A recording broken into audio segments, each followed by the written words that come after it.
welcome everyone to another edition of our New Jack Swing podcast with VJ Stevie Street and Mr. Andrew Knight. How are you gentlemen doing this evening? Good evening, folks. The boys are back in town. I would hope so. Okay. Yes, yes. And as you guys who are of community who join us every time we're on, as you put in your name, we can give you a shout out as you join in. Yes, this is an album that VJ chose, and so we're going to go into the Diary of a Mad Band, talk about it. 13 songs on it, so we'll get to start from 13 down to one, and then go from there. High, low, tone, capone. But before we start, just as before we got on there, I just heard some sad news that Albie Shaw lost his mother this evening. He calls her Mama Dukes. She has been beside him since he started.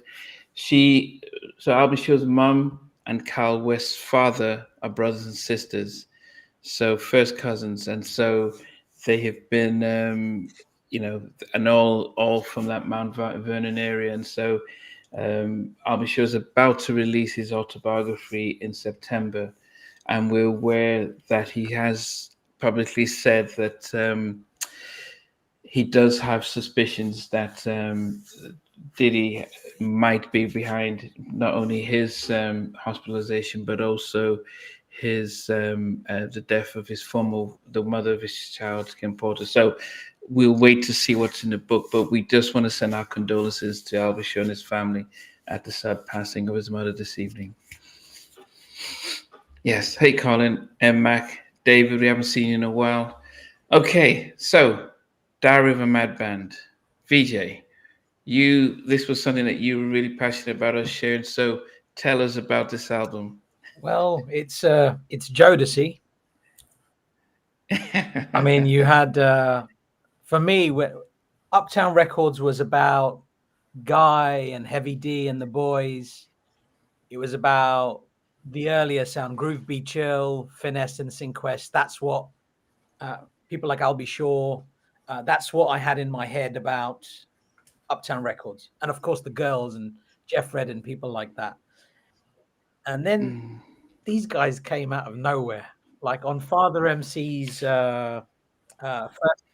Lady. They popped on there, and on the second album, obviously on Treat 'Em Like They Want to Be Treated. It was just magic. I didn't know who these guys were. They just sounded great. And then they were on that Strictly Business soundtrack, that song called Let's Fly. I don't know how I felt about that song so much at the time, but by the time that first album dropped, Forever My Lady, it was a very, very special album. And then obviously Come and Talk to Me remix, which was massive, changed the game completely. It's credited as a Sean Combs remix, Puff Daddy remix. I don't know how accurate that is, because I've been told that other people were involved in the making of that song, but hey, I can only go off what we read on the credits. And in between this album, Forever My Lady and Diary, there was two singles. There was Lately and Let's Go Through the Motions. Now, Let's Go Through the Motions and Lately were on the European and the Japanese releases of Diary of a Mad Band. So in the US, like you wouldn't have had it on the same album, but that bridge was incredible. Let's Go Through the Motions was just, what is this song? What are they going to do next? And how are they going to follow Come and Talk to Me and that ridiculous I'm Still Waiting remix, which none of us knew what the remix was called at the time. We were watching the video and we just called it the Jeep mix. Everybody that I knew just called it the Jeep mix. And then this album came out and we were blown away. And that's why I wanted to do this album, because it's Jodeci, and they are the bridge between the old school and the new school. I look at Heavy D and all of those as the old school, the emergence of Jodeci, people like Mary J. Blige on Uptown Records, before Monifa and Soul for Real and people, Lost Boys, people like that came on board. this was a group. And what Jodeci did, they were, it was either in Camp Jodeci or you were in Camp Boyz II Men. I mean, at that time. So I love them both. I love Boyz II Men and I love Jodeci. So brilliant. Yeah. I mean, we'll definitely get a chance to discuss both groups and album sales and things like that. Colin, welcome. Miss Savignon, welcome. Melodic, Dio, Ezekiel, welcome. Joseph Perry, welcome. Zabak, the midget, is it? Midgets, yes, welcome. Mac, Derek from Minneapolis, welcome. Kev. Is it Kev the chef? Welcome. Yes, thanks you guys. Welcome. And anyone else as you're coming in, if you put your name in, we'll give you a shout out. Stevie, what's been your thoughts and memories of Diary of a Madman? I'll just give a few more shouts. Melodic, Joseph Perry, David Yarding, Colin Mills, Deo's here as well. Low Tone Capone, everyone's here this evening. Wow. A big shared album from 1993. For me, what I did notice was a distinct change in sound on the album, the production sound, not specifically the vocals or the song subject matters, but the sound. I was just blown away by the change in sound, both the ballad, slow jams, and more hip-hoppy, tough R&B tracks. I wasn't sure of the cover. I'll be honest, the cover reminds me now. What's that horror movie with Leatherface in? What's that classic horror movie? Texas Chainsaw Massacre. Texas Chainsaw Massacre. That's what this cover reminds me of, that film, The Texas Chainsaw Massacre. That's what I'm getting from this. I was like, oh, I'm not sure about this cover. Are they, you've got a couple of guys here from South Carolina. It's like suddenly, are they gangsters? What's going on here? So I wasn't sure about the album cover, but not the content, not the tracks. Great album, as VJ said. It was another album that I could play from start to finish. Okay. Welcome, guys. Andrew's even putting his stuff in there. Colin, it's including Success. So the 13 tracks, which is the one bonus Success, will be on there. Andrew. Okay. Yeah, one of the things I love about this show is when I hear everyone else talking, it reminds me of thoughts that I had. So first, I'll try to keep it short. But I remember the first time I heard of Jodeci, it was spring of '91, and I was watching Soul Train, and it was I remember Don Cornelius announcing and Jealousy or something. I was like, what is the name of this group? And then there are four guys in bleached jean jacket, suits, like jean jacket, pants, black combat boots. First time I ever saw combat boots, by the way. And they did Gotta Love, which I loved, and they did Stay. And then from there, Jodeci evolved, right? So what VJ just said is absolutely on point. Jodeci were basically they became kind of the bad boys of R&B. So if Boyz II Men was like the Beatles, Jodeci was like the Rolling Stones. It was just they were the two pillars, and everybody else kind of came in between that side. And I think Drew Hill was the first group to kind of go right in the middle, but Jodeci was definitely bad boys. Now, going to what Stevie said, I remember I saw a live performance of Come and Talk to Me, and at that point, Casey was wearing this big top hat, and he had a skull, I think, tattoo, or something skull's going on. And then it reminded me of this Haitian voodoo figure named Baron Samedi, and I was just kind of like, this is kind of cool. They're getting kind of spooky. Even the Billboard Music Awards, they came up, and I think JoJo had a machete, and they were dressed all crazy.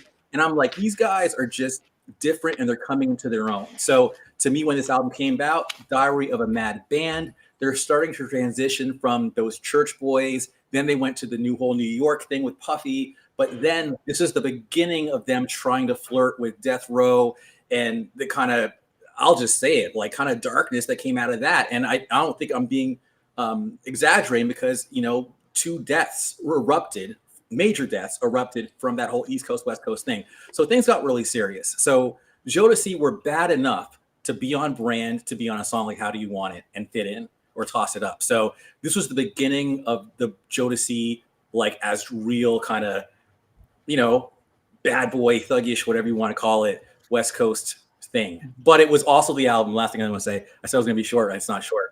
The last thing I'll say is this is the album that solidified their position. There was no way they're going to be one-hit wonders or whatever. They were like, now you guys are legends for life.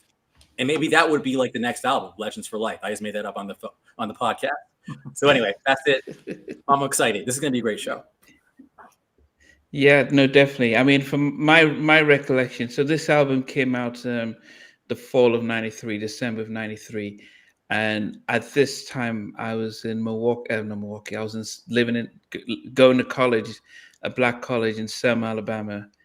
And my roommate, I can't remember his name to save my life, but he was from the South. He was from Alabama, but he wanted to be from New York. And so he in our room, I had all the Heavy D and the Boys, all the Guy and stuff, and he was having Method Man and Das Effect, and he was telling me about Nas and all this stuff. And I'm thinking, I was very much of the music side, and he was really into the East Coast stuff. And I said, look at the Jodeci stuff. And this was probably the only album that he did give a listen to and thought, okay, it wasn't too bad. But for me, as I always mentioned, that being introduced to Jodeci, it was really the side B, the up-tempo New Jack tracks that really got my attention. It was only when I moved to Alabama that songs like Forever My Lady really resonated. And I was like, oh, man, okay, this is pretty cool. So when they came out with Cry For You in the desert, in a leather jacket and stuff, and they said, no, we're going to still go back to the slow jams and start it off, I was like, okay, I'm sold and I'm hooked. I know as we go on, we can talk about, what DJ ADF said, that initially Jodeci was supposed to be under the Untouchables umbrella, because Andre Harrell promised him, says, you know what, for all the work you've done, I'm going to give you Jodeci. But because Guy called it quits, he was like, oh, I need a group. So he backtracked off of that. And so Eddie F then moved away, formed the Untouchables, and started to do intro and all that stuff away from Uptown. But he was supposed to have done the side B, while I'll Be Sure mentored them and helped produce the first track. So it's going to be fun as we talk. We'll talk about, what they've said about the relationship with Boyz II Men and everything. But it is definitely an interesting album. And we're going to get to talk about why this album was as good as it was, sold less than 10% of the 2 album. And everyone in R&B wanted to be Jodeci, but Boyz II Men outsold them 10-1. So what happened there? So, as we're talking, it'll be great just as we start dropping those nuggets and stuff, so that we get it in there and stuff like that. Any final other words? And so everyone's putting their stuff around about seeing them on MTV and stuff like that. Sauvignon did just say that it's North Carolina, not South Carolina. Right. The other thing was, it would have been a very different list if it was Let's Go Through the Motions and Lately were included. It is what it is. We're not including them, so we're not. But yeah, both brilliant songs. But that's I mean, if we talk about the MTV Unplugged, I mean, Steve, did you get to see it when it came out in the UK? Because I was in the US, so I saw it when it came out. I've vaguely seen it once. I think I did see him do Lately. I kind of remember that performance. So yeah, there was. But what did you think of that song then, when they did it? And because that song changed the trajectory in the US. It just took them to another level. But what did you think about it in the song, UK? You can't really go wrong with a Stevie Wonder song if it's done right, done with respect. So, and a lot of R&B artists were doing Stevie Wonder songs during the 90s. I think they were the first, though. And I think after them, everyone started to put a Stevie song on their album because of the success of Lately. I don't know. You could go back to because Intro did it. You could say Mickey Blue did knocks me off my feet. You could say he was first. I've got countless albums from the 80s and 90s with Stevie Wonder songs on. So we're talking about also like the 90s R&B, because if you think of 90s R&B, so Intro did it.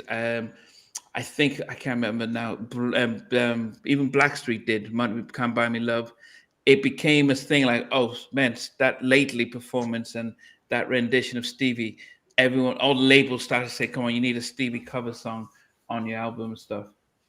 I mean, VJ was Lately big in the UK as much as it was in the States. I remember it being available. You could buy it in HMV. If anything's available in HMV and our price, which were the two big stores here, for £1.99 on a Monday when it came out, it was a big enough song to be released. I thought as good as Lately was, and people might hate me for this, I thought Lately was middle of the road. I didn't feel it was. I understand the impact. I know people loved it, but for me, Jodeci is more about "Forever My Lady" or "Come and Talk to Me," like their own songs. Like when they do their own stuff, they sound incredible, and they should stick to their own stuff. I love the idea that Sean Puffy Combs, Devante said, "I don't want to work with you guys with Puffy anymore." I love that. I love that so much, because how do you get an artist to really branch out and be the best that they can be? They do their own stuff. It's like George Harrison with the Beatles. He wasn't allowed to record his own songs until the sixth album. That sounds crazy, right? But that was the case. And when he branched out, if you type in the Beatles on any streaming site, the most popular song is a George Harrison song. The top two songs, I think, Here Comes the Sun for sure. And it's the same with Jodeci. The Jodeci songs that I think of are songs done by Devante, not written by Stevie Wonder. So Lately was a no-go for me. I really listened to it. I didn't have time for it. What I'll say as someone who lived in Canada and then the US, and then there's an interesting conversation about white America versus white Europe, in terms of like reception of R&B. What I can tell you with certainty, and I'll argue with anybody about this, is that the quote unquote mainstream audience didn't really know who Jodeci was. I mean, Come and Talk to Me was the first crack, but when Lately happened, that's the reason why white America found out who Jodeci was. They loved that unplugged performance. It was the performance that did it. And then they did the studio version, but the radio stations were playing straight up from that album. And I think that single is why the unplugged album, because it did come out, sold anything, because that performance was the reason to get it. So yeah, Lately, and then Casey and JoJo. That's like what white America knows of Jodeci. Those two. Yeah. But everything else, that's more, you have to be into R&B to know who they are. Yeah, I mean, so because I said I moved to the States in '92. So when they did Lately, it got to number 4 on the Billboard 100 and number 1 on the R&B charts. So it actually So if you want to know why Jodeci didn't release only 3 singles of the Diaries of a Madman, is because when Lately picked up, and the Unplugged picked up, they had to go back. Yeah, they went back into the studio. So that made them into that Boyz II Men sort of territory with that track. But I'd be honest, when I listened to it at first, I'm like, man, what is this, man? Not because I didn't like Stevie, but I preferred what they had, and I wasn't a big fan of it. And I think it was one of the things that they just were told to put on there. And actually, next time I speak to Dalvin, I never did ask him why they did the cover of Lately. So that would be something to really find out about. Just one more thing I want to say. I don't know. I got the US copy, and I've noticed there's a hidden track on this US. The End of Success, it kind of continues, and you got to fast forward it a bit, and then another track starts. I can't remember what the track's called. I can't remember what it sounds like. But if you got the US version, there is a hidden track on it. Well, After Success. Oh. Yes. For mine, it was Success. Success was the hidden track. Success was the hidden track. Yeah. No, you have you have to forward it, and then you fast forward, and then something else comes on. All right, I'll have to. Yeah, that was Success. I didn't know if there was. I think Success. Yes, Another track. It's like 7 minutes, so you have to skip 3.5 minutes before Success starts. Yeah. Oh well. But as I said, it's maybe the different. You have a special the different version, man. If there's another one after that, No, that's awesome. But Yeah. somebody's just said like, and I get it. I get the passion for lately.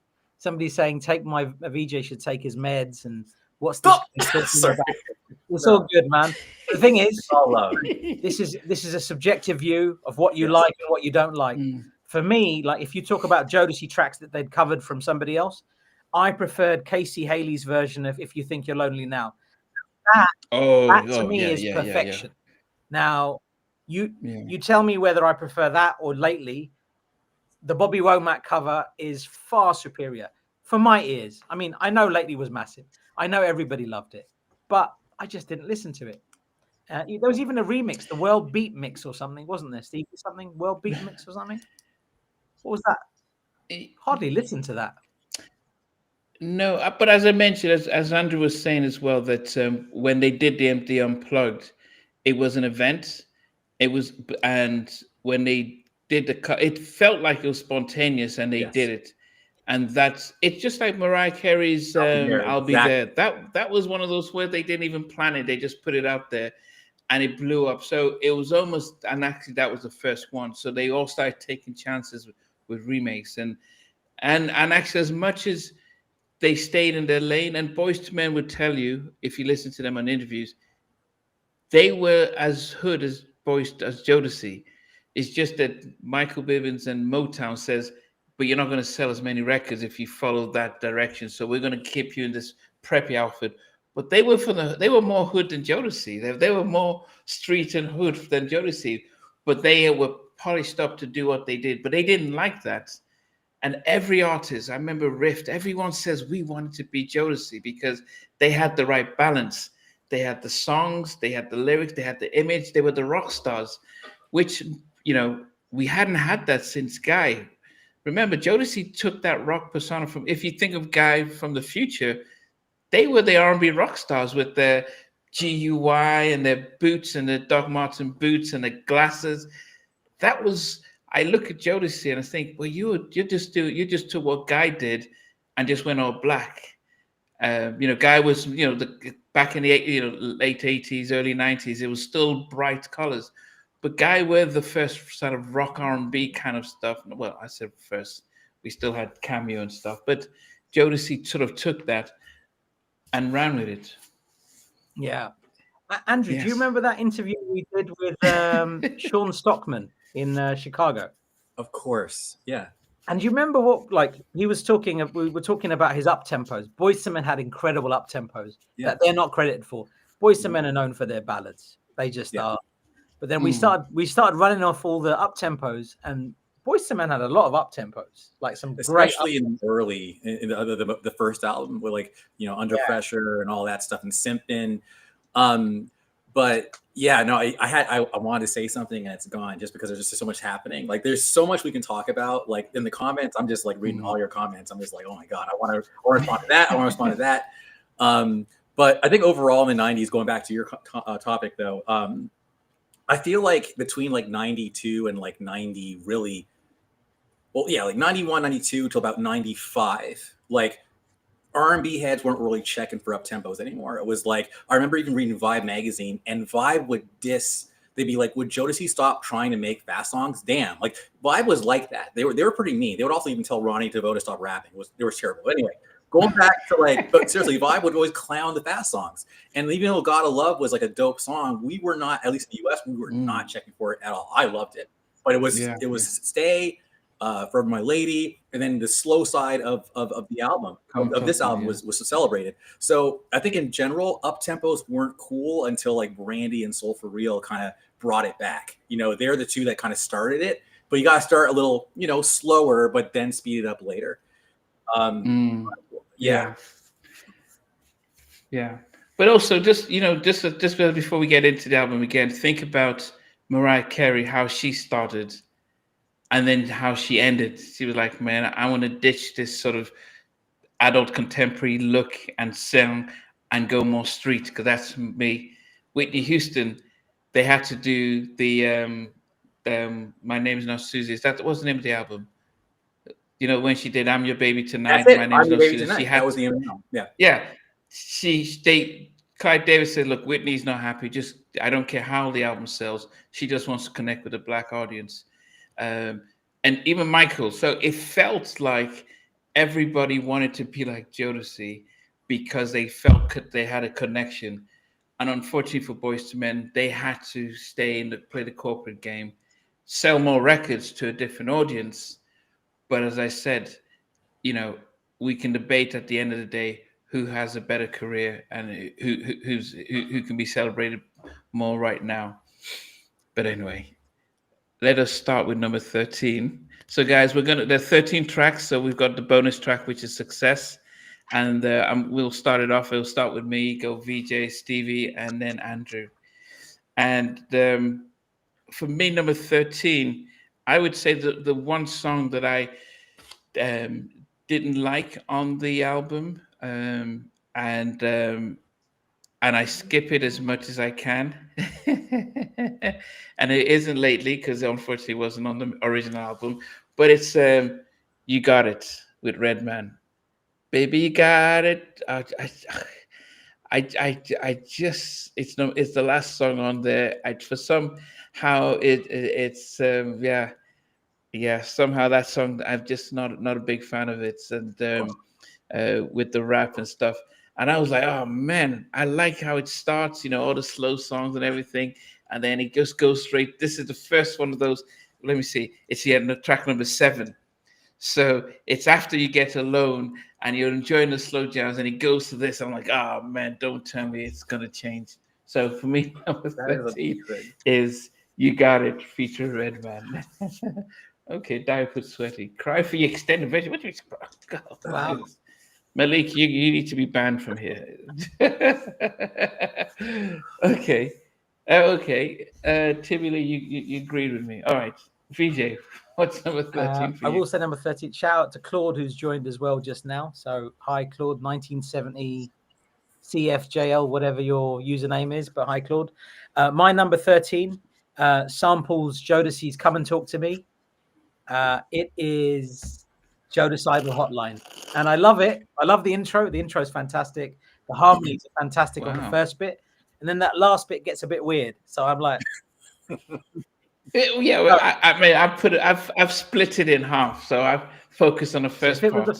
If it was just the first part, it might be further up because the harmonies on Jodicidal Hotline are fantastic. And I had 2 usernames back in the day when I was online. The first username I ever used was Teddy Funk, and the second username I had online was Jodicidal. So it was after this track. That's what it is. Jodicidal Hotline makes my number 13. Okay, Stevie. Same as VJ. I went with Jodicidal Hotline. It just felt like a very long interlude to me. So I can't remember it, to be quite honest. So the one they start off by harmonizing. Yeah, I remember that bit, and I don't think I kind of skipped it. So it's at number 13. The first bit's so good, Stevie. The first bit is very good. It is really good. Okay. Nice. All right. So first of all, I'm dying inside, like laughing, because first of all, me too. It's the Jodicidal Hotline, but check this out. I forgot it actually had music because Joe, like you're like, oh, the harmonies. I'm like, wait, what is he talking about? Then I was like, oh my god, let me take a whatever. I'm like, oh, I forgot. All I remember was like, so it's oh yeah, and like all that like little weird stuff happening. This is the Jodeci Hotline. I'm like, what is this? Like, so to me, and I saw some other lists. I'm like, to me, the ultimate insult, which is why my jaw dropped, Andy, is if you put a song, both like after, the Jodicidal Hotline, you really don't like the song because to me, that hotline is just that message thing, and it's just a very weird track. Don't like it at all. I listen to it sometimes to laugh at it, but outside of that, I just think it has no business. It's just, it should absolutely be number 13. It shouldn't be listed. But again, I forgot they actually do sing in the first part of the song. I mean, the track. I just forgot it was even there. So Stevie, Andrew, do have a listen to that intro again. That oh yeah, it's 1.5 minutes is magic. It is very, very good. Yeah. It's almost 2 minutes, and I base my where I put it based on that part, and then so I'm able to split it a little bit. Okay, number 12 for me. I don't even know if I remember him on the track, but in the meanwhile, featuring Timbaland, it wasn't too bad, but it just took the flow of the album from how it started, and it was just a solo, you gonna turn in the meanwhile. And, it was okay, but I was just like, come on, how it started, and then just added some of those things in there. Now I would say when Missy came in some of the other tracks, I did appreciate them, but yeah. In the meanwhile, is number 12 for me. Yes. Okay. VJ. My number 12. Okay, people putting sweaty and okay. My number 12 is Mr. Dalvin production. It samples Dobie Gray Ride On from 1975, and it's Won't Waste You. And it's not that Won't Waste You is a bad song. For me, there's not a bad song on this album. I love every track on this. So I feel bad putting it at number 12. It's your time. Brilliant. But it's at number 12. Play with my heart. Okay, Stevie. I went for number 12, Success. I'll be honest, didn't do much for me, that track. So yeah, it didn't really. I think, by the time I was the last track on the album, wasn't it? And yeah, I mean, it almost it's easy to miss if it's quite easy to miss if not that. I think I was in the gym and I was like, oh, I forgot to switch in. And I was like, oh, where does this come from? So okay, all right.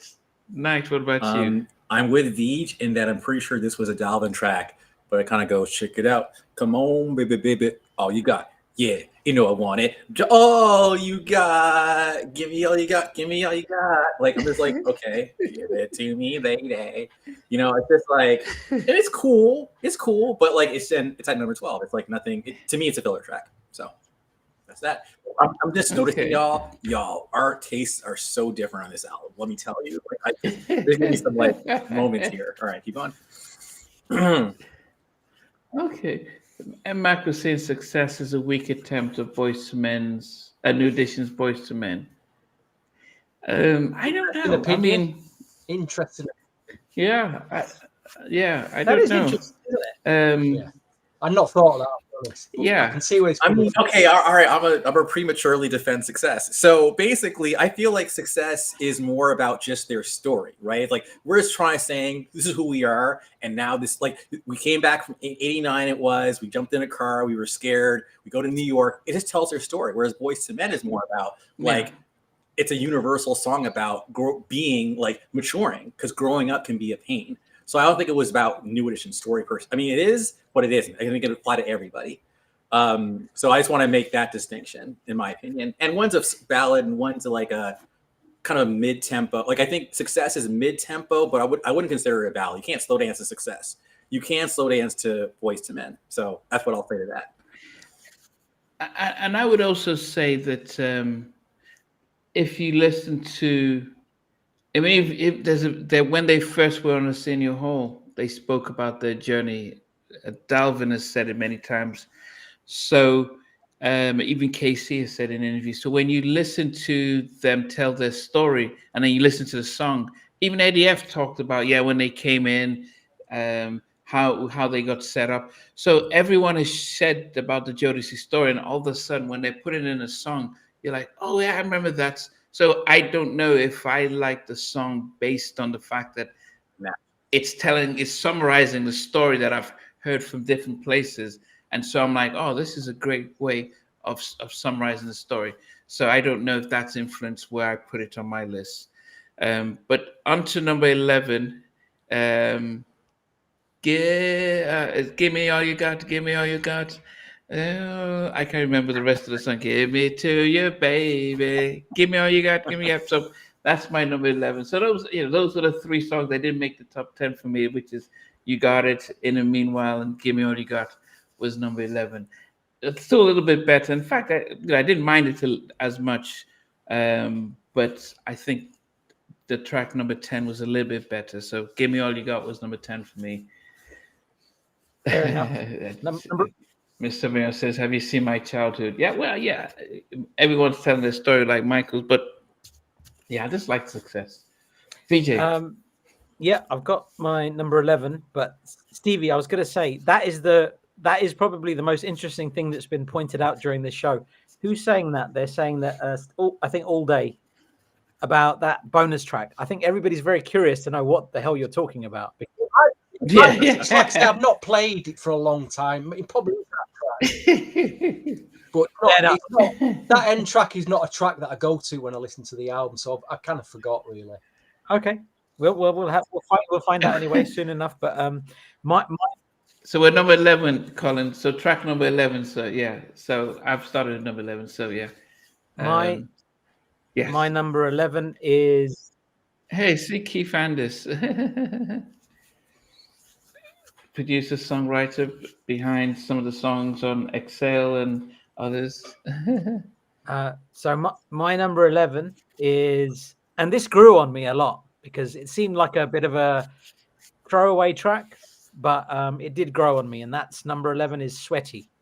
And Sweaty samples two tracks. It samples Zap, I Play the Talk Box from 1989. It also samples Fred Wesley and the JBs from 1974, and it's sampled in two songs. Sweaty is actually quite a good song. I mean, it's grown on me. So, but it doesn't make your it top doesn't 10. make my top 10, but it's a good okay. It's a good song. Stevie, what's the 11? It gets kind of difficult from me because I was thinking what Jodeci, Hotline and Success were the two easy tracks to put right at the top. And I'm thinking, which track has to stay out of the top 10? It's difficult. I do like this track. In the Meanwhile makes number 11, but I do like the track. But I had to leave one out of the top 10, and unfortunately, that didn't make my top 10. On another day, it might do. Because like you say, there's a bunch of tracks there that could go up and down for me, but In the Meanwhile, I normally end up doing 3 drafts of this top 10, but I've just stuck with the first draft for some reason. I've not checked. I did the first draft, so I'm just stuck with it. So In the Meanwhile, number 11. But I do like the track. Okay, Andrew. And I tend to just do. I always go for my 1 and 2, 3, and then I have the last tracks, and then I just make the middle part. Go ahead, Andrew. So, poor Mr. Dalvin, but he'll have his success later in terms of no pun intended. Anyways, moving right along. But this is another Mr. Dalvin track, and it is Won't Waste You. I actually do kind of like it. I do. So I'm with Stevie. Like, even though it's like number 11, I do kind of like it. I won't skip it. And I like how I think that might be Missy Elliott's first appearance, like, outside of like Sister and all that, like Black Sugar, but like, I like that. Like, that's cool. So that's it. Won't waste you. Okay. So Keith Andis had to make an apology. So he said "Love You for Life," and then everyone had to say, "Hey, that's on the 3rd album." And so Keith had to come back and apologize. It's okay, Keith. We need to explain to him we're on the 2nd album. He's mentioned the 3rd album, the first. We're on the 2nd. And the first like battle, like second one. D4. F5. All right, cool. Yeah. Oh goodness. So we're not top 10, and my number 10 is "Won't Waste Your Time." I won't. Yeah. So that makes my number 10. I actually appreciated Missy on this, and I appreciated the fact that Missy, Timbaland, Magoo were all sort of on board of this. And I remember speaking to my first time speaking to Dalvin during the time when the Versus thing was big. And I said, man, shouldn't you be proud of, the fact that you opened the doors for Missy and Timbaland, and I think they hadn't really connected by that time. And he was like, well, it feels as if sometimes they don't actually remember and appreciate where they started and who opened the doors for them.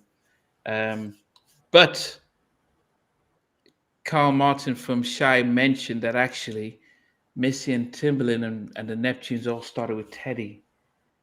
And even Shy was supposed to be signed with Teddy, so they were all at Future when Future started, and that's when Dalvin and the rest all started to move down to that area, and they grabbed and he got to sign them. So anyway, so number 10 for me was "Won't Waste Your Time." VJ, what's number 10 for you? My number 10 is my first Devante track, and it samples James Brown, "The Payback" from 1973, and it's "In the Meanwhile."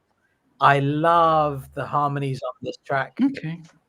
It's fantastic. It's a brilliant song, but something needs to be at number 10, and unfortunately that's the song. Okay. Yeah, I mean, I had it as number 12, so yeah. So Stevie, I went for the flowing mid-tempo. It just gets to mid-tempo. "Ride and Slide" makes my number 10. Ooh. "Ride and Slide."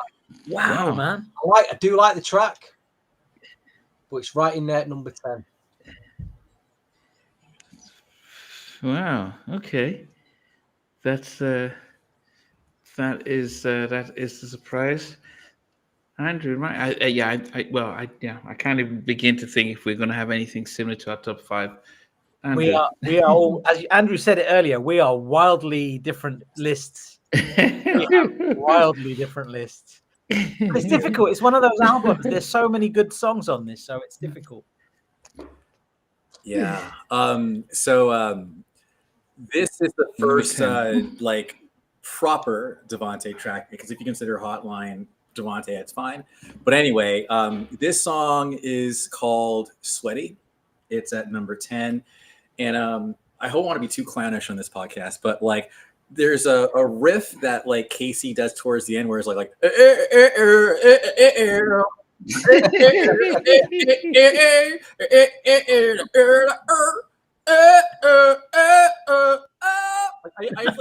I've never heard someone do that, and it's just, and it's like it's so weird, but it was catchy. So do that again, just figure out some other way of doing weird like runs, because that I just remember that more than anything else of that song.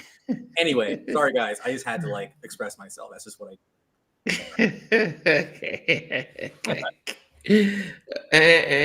okay. All right, so number 9 for me. Now I'm surprised you guys had it put it where you guys put it, but when I remember Dalvin saying that people started, especially when he was putting out his own music, and he tried to say that, look, when Casey and Joe do their thing, they don't sound like, even though they're the voice of Jodeci, but when they do Casey and JoJo, they don't sound like Jodeci because they have a different type of sound and music. But when Jodeci come together, they have their harmonies. And so traditionally, when you're thinking about harmonies, you think about Boyz II Men.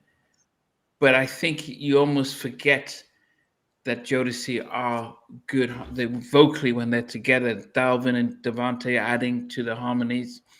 And a clear example to this is the Jodeci Hotline Part A of it.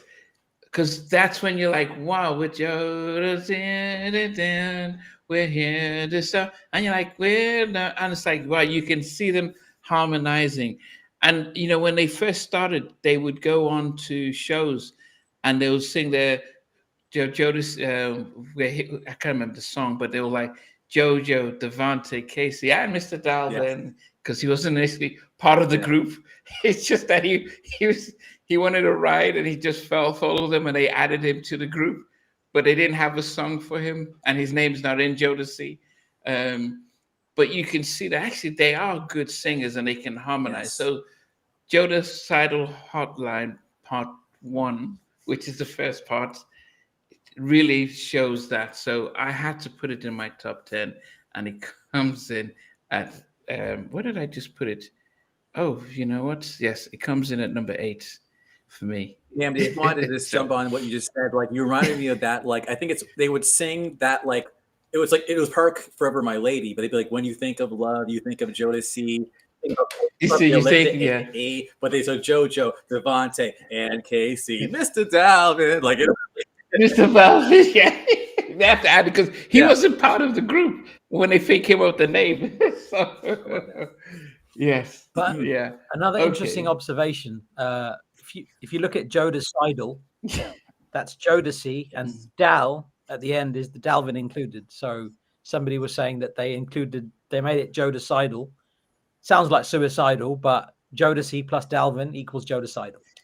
That was why that was called that. That was somebody in the group was telling us that back in the day. Okay. What's Keith saying? Yeah.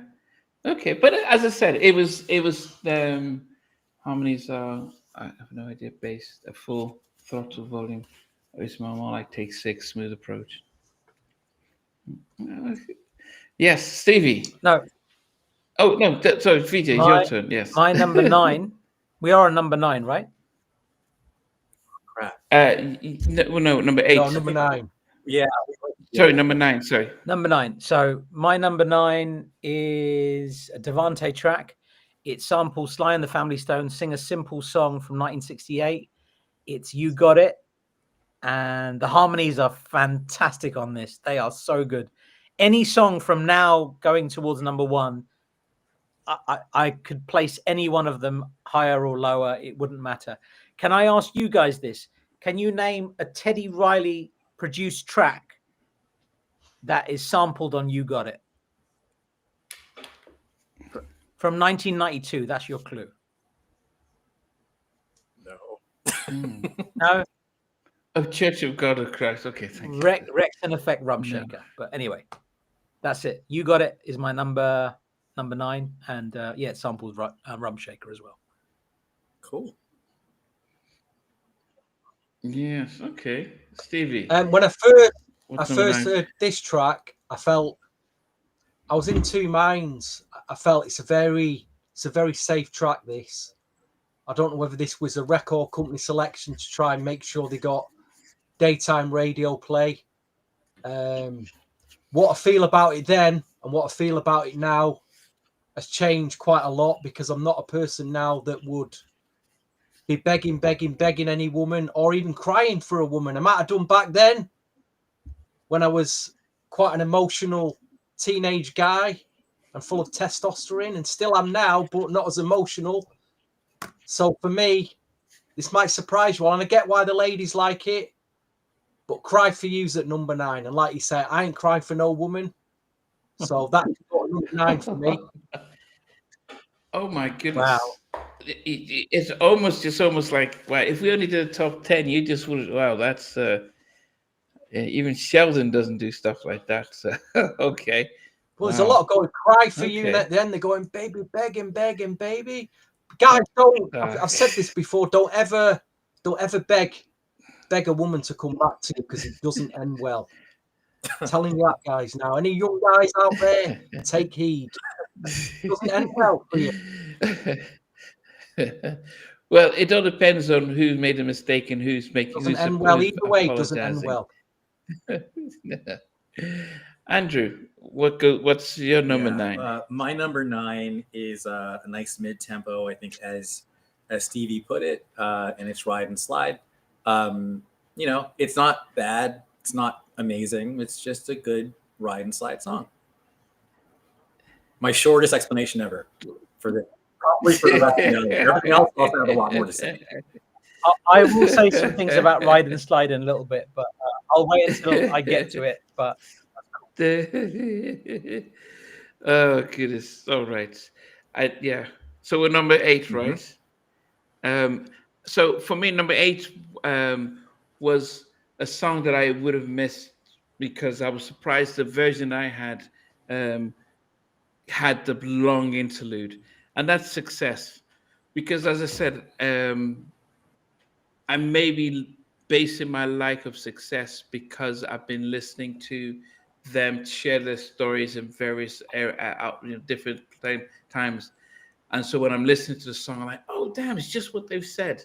So I like the whole story about how we left them, got in a car, we got into New York, we didn't know.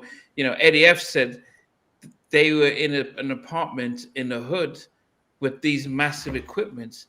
And Eddie was telling Andre, why are they here? They're going to get robbed. They just didn't know what they. So when Casey's singing it, and Eddie F has said it, and Dalvin and all these people, it's like, wow, this is a proper story. And it's almost like, imagine in the midst of all that stuff, going to Uptown MTA, not knowing who to ask for, just because this is where all Guy and everyone is. We just want a deal.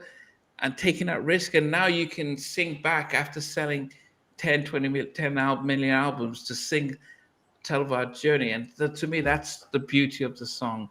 So there's probably a lot of nostalgia and everything attached to the sentiment of why I picked Success at number 8. So Success at number 8. Yes. My number 8 is a very odd one because this should be up. A lot of people will say this should be further up, and maybe it should be. It samples Zap Computer Love from 1985. It samples Jodeci's Come and Talk to Me and Melissa Morgan, and it's sampled in 24 songs. So that tells you that it's a respected song, and it's this one. What About Us? And I feel awful putting it there. I'm stunned. Oh my goodness! I have no idea what I'm listening to tonight. Number 8.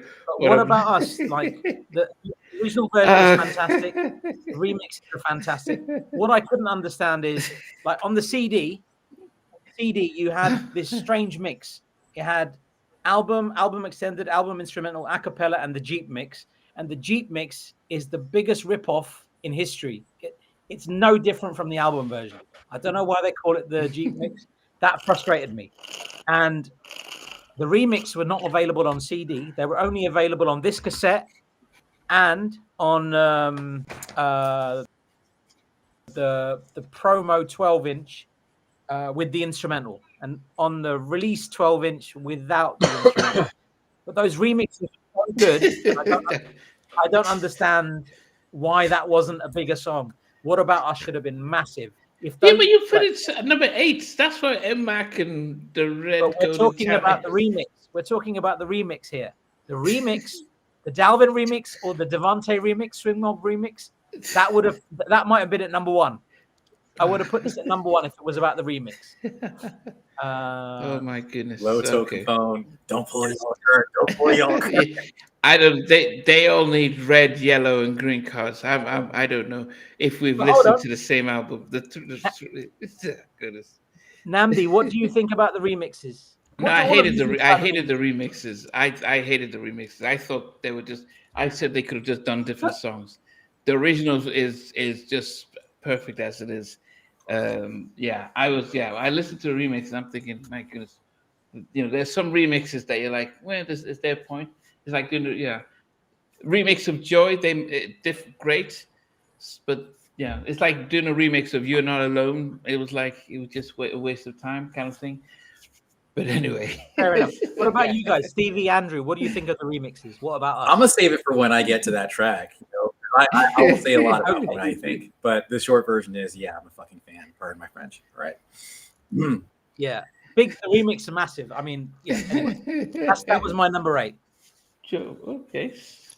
Stevie, I put Won't Waste You at number 8. One of the up-tempo-y hip hop tracks. Good track, solid track for me.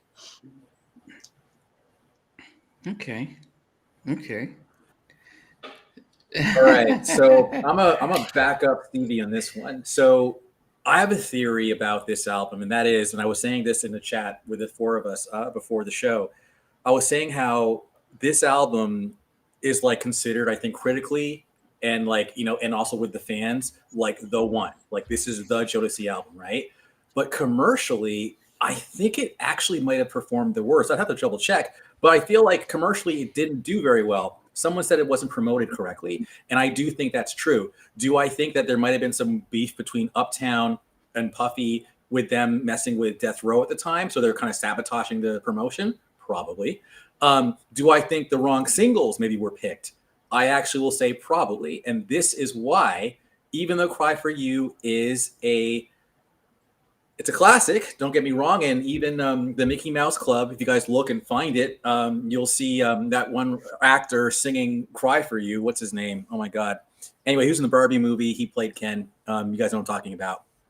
Anyway, Cry for You is at my number 8 because, and that's crazy to me because for the lead single to be like at number 8, and I don't think I'm going to be alone, no pun intended. When we go for the entire group, I don't think Cry for You is going to be at number 1. I will bet live on this podcast, it's going to be at least like in the 5 or 6 range. It's not going to be 1 or 2 or 3. So, do you know what you just said there? Do you know what it reminded me of? Do you remember when Michael Jackson dropped "I Just Can't Stop Loving You"?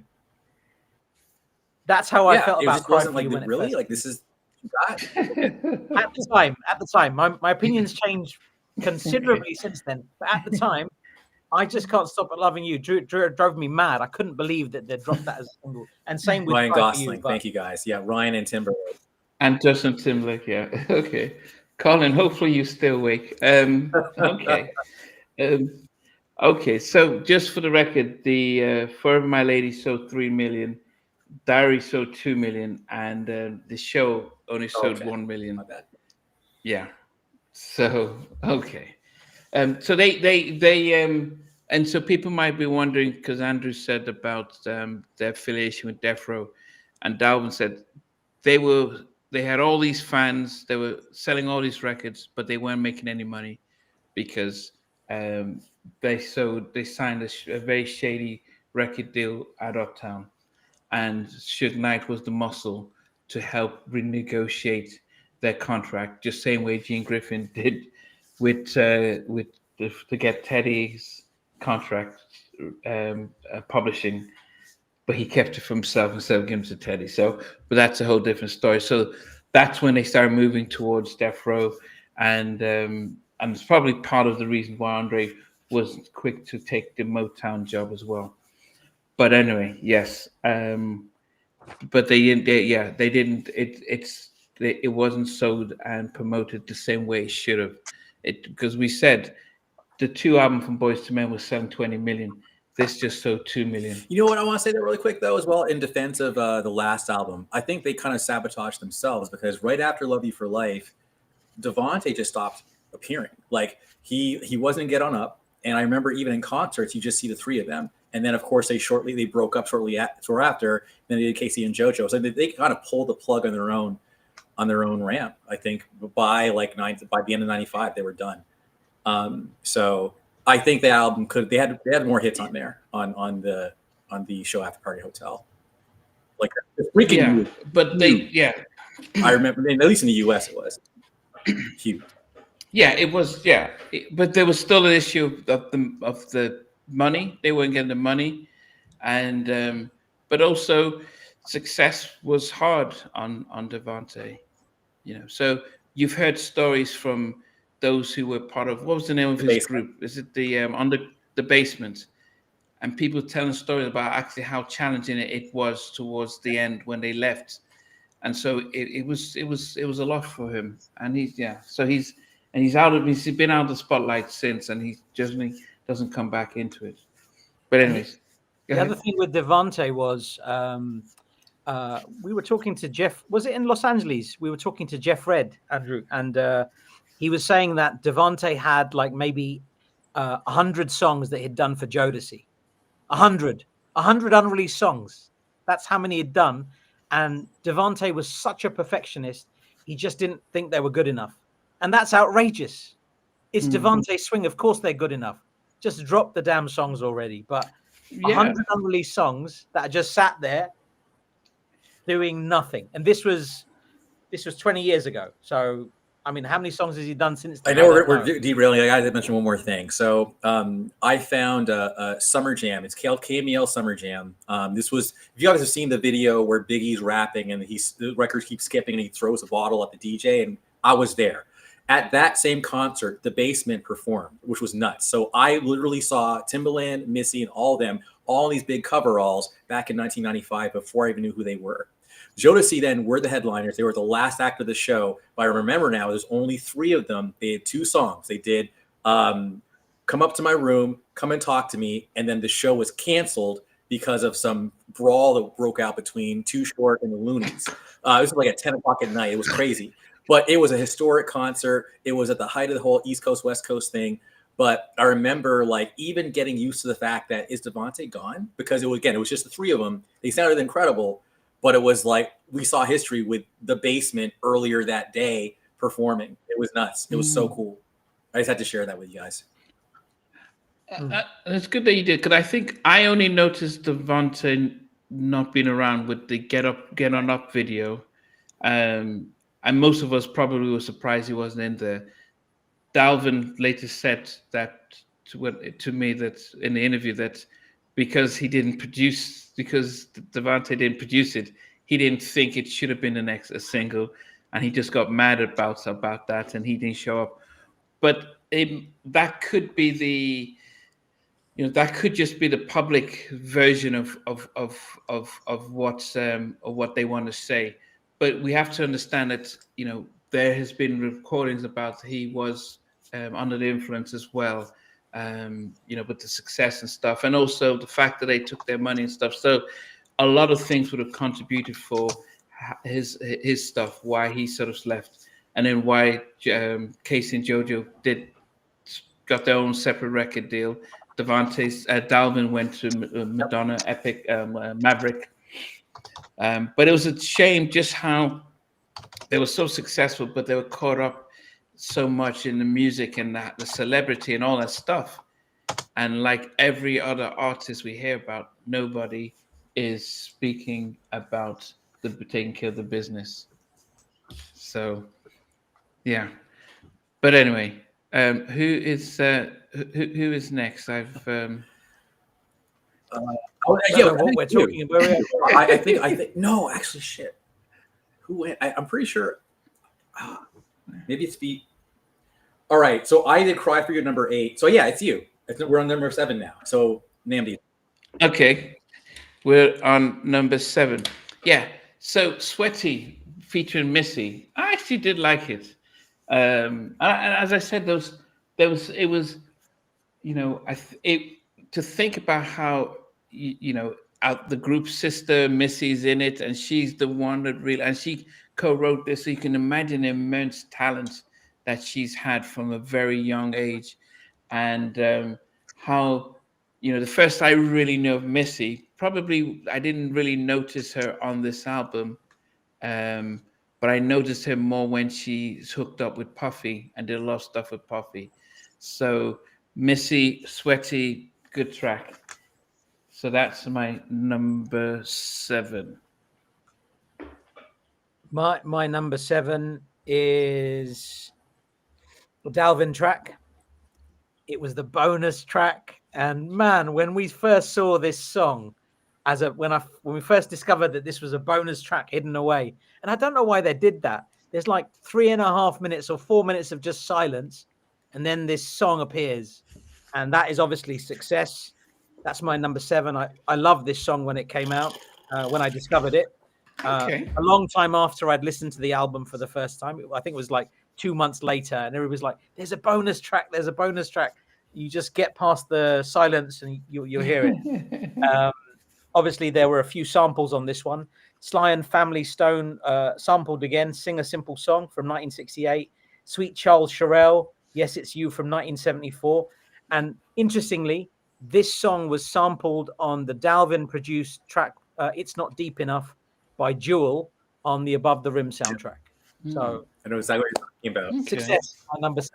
Brilliant. It's really cool that Dalvin reused. I like that they reuse little bits and pieces from songs like that. You know what, BJ? Big respect to you this evening for your research on all these tracks. Your research, big respect. Gotta say that. Thanks, man. Thanks, dude. Subliminal. Hello, Foxy Moon premieres. You know, for those who watched us when we did the Battle of Producers, Teddy, Jimmy Jam and Taylor Loose, and LA and Babyface. Our next episode next month would be Timbaland, the Neptunes, and Dark Child Rodney Jerkins.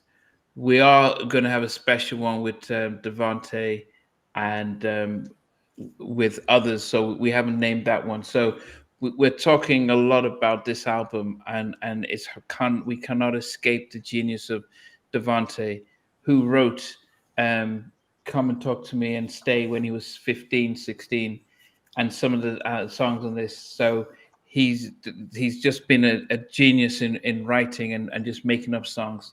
So we will, you know, so we're not going to talk too much about his production and stuff, as we for song, because we are going to do a special battle of the producers with Devante in the lineup coming soon. So keep out for that.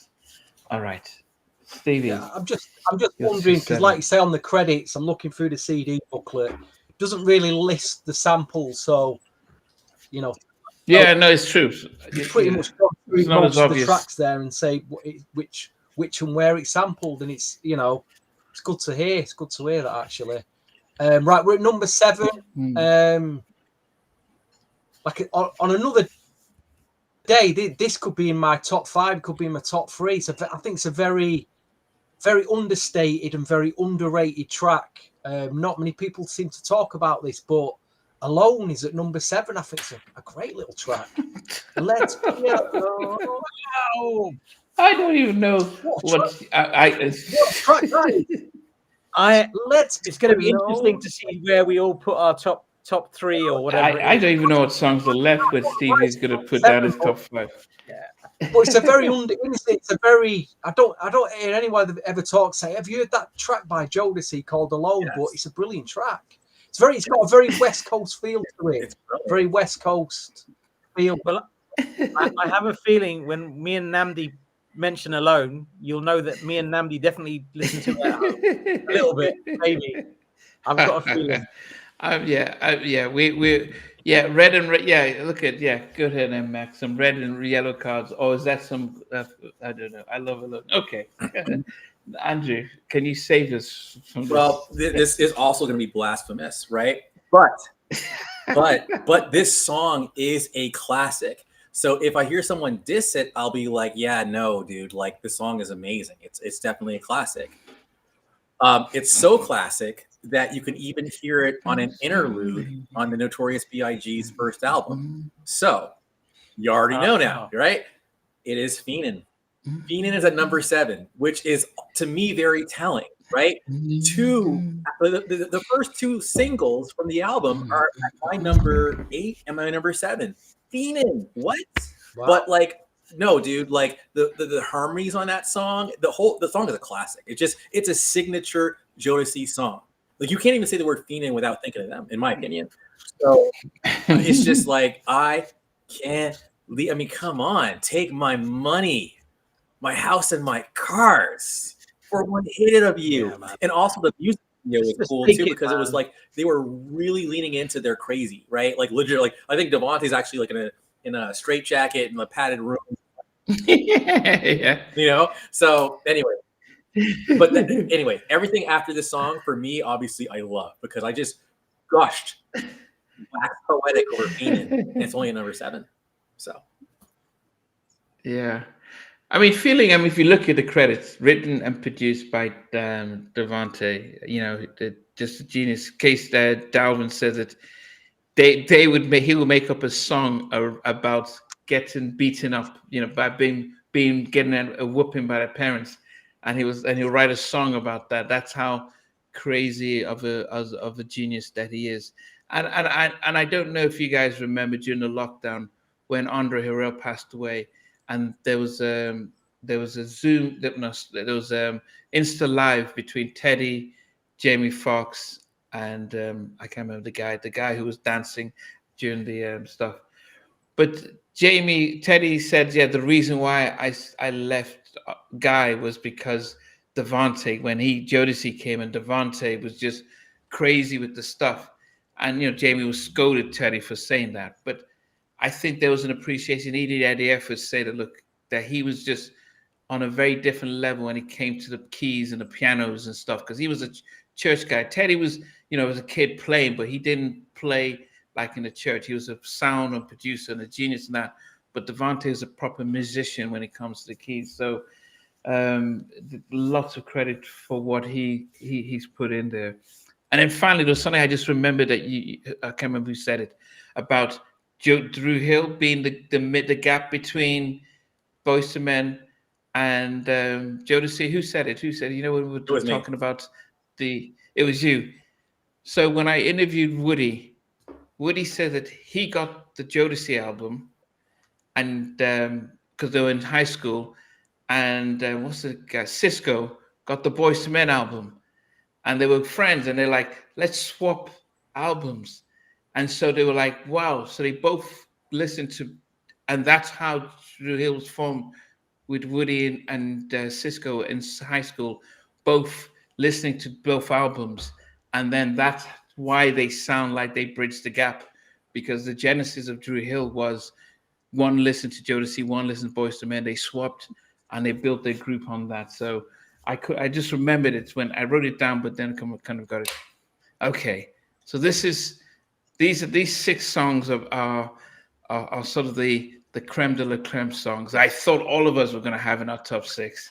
I started number 6 with Feeling. I think it was a little poetic, the fact that Devante was in a straitjacket, because it felt as if he was pretty much saying, guys, man, I may be going down this road down sooner or later. No. But Feeling was a nice it was a nice track, a very powerful lyrics and everything. But that was my number 6. But it was great, but compared to the other 5, goodness, it couldn't touch that. So Feelings number 6, so not too far from yours, Mr. Knight. Sorry, VJ. My number 6 is Steve, you mentioned something interesting before. You said like you do your first draft, your second draft, your third draft. I think if I was to do another draft, I would put What About Us at number 6. I'd put it up. And I would put this back at number 8. Everyone's put What About Us at number 6. Wow. No, but still, it's better than where I put it. I put it at number 8. My number 6 is Give Me All You Got, Dalvin production, and I think, wow, I think it's a fantastic song. But I would, if I was to redo the list, I'd swap places with What About Us. I'm just looking at my list and thinking, what would I tweak? And I'm thinking, because you always think, oh man, that should be there. What am I doing? Whatever. So I'm feeling like that with What About Us a little bit. I think I should have bumped it up a little. Okay. Yeah. Well, I think one of us on this panel has a list that reflects the beauties of this song, but we'll find out as we go along. Stevie, number 6. It might shock a lot of you, this, but this was after crying at number 9. I don't think there's anything else that can shock us. I realised my number 6. I played this the most, but it wasn't the best track on the album. But I played this the most off it. I think it's the most, in terms of experimentation on production, it's the most experimental track Jodeci ever did. They certainly never did another track like this again. And at the time, I still am now. I'm into like analog mini moog sounds, that moog bass line, that P-funky, farty noise. I'm obsessed with it. So when I heard Sweaty, I was just blown away. Boom, boom, boom, boom. That real, that dirty, deep down P-funk analog mini moog. I was in heaven. And like I say, I still love this track to this day. I didn't really care whether the song was any good or not. It was just that mood. I was stuck by it. So it's at number 6. Could be number 1 again for me quite easily, because I love hearing it. Dirty, funky groove. So dirty. Love it. Absolutely love it.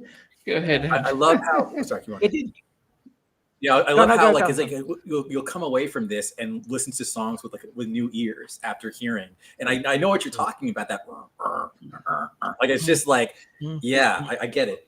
Oh, all right. So somebody said in the comments like the intro bass synth from Devontae was like a flaming sword or something, right? And I don't know what song they were talking about, but for me, a huge reason why My Heart Belongs to You is like at my number 6 is because I love the way it just opens the album. It's just that boom, boom, boom, boom, boom. It's just like it's like a church announcement. And so at first it's like the synths are doing their thing, and then like the group is just like harmonizing, and it's just like, you know, like I mean, the whole thing is just like my heart belongs to. It sounds like you're watching the first song at a concert, and it's just like, you know, it's like pyrotechnics, and I'm being dramatic, but pyrotechnics and like smoke machines and just like them and like strobe lights, and they're just coming out being like, we're Jodeci. And yeah, you guys loved like, you know, Lately and Come and Talk to Me and everything from Forever My Lady, but now we're in leather. And now we got the sunglasses, and now we are literally the bad boys of R&B. We are the definers of hip hop soul as far as a group is concerned. And this is why this album is a gilded masterpiece that will stand the test of time. So that's why My Heart Belongs to You is at number 6, which also should tell you that I love the songs that are above number 6, but I clearly love this song. Otherwise, I wouldn't gush as hard as I just did. And thank you guys for letting me letting me talk and gut about my thoughts on that song. It's a mighty, mighty song that says nobody can F with Jodeci.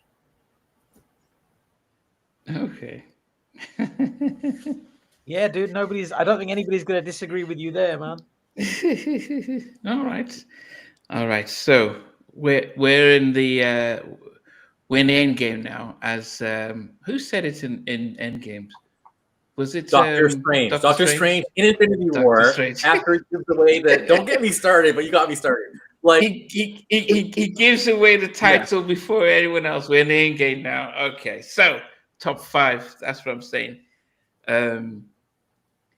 Do you know that you can get a ride? I wanna slide tonight, baby. I wanna give it up tonight, all day and all night. Oh man, Devontae Solo. Brilliant.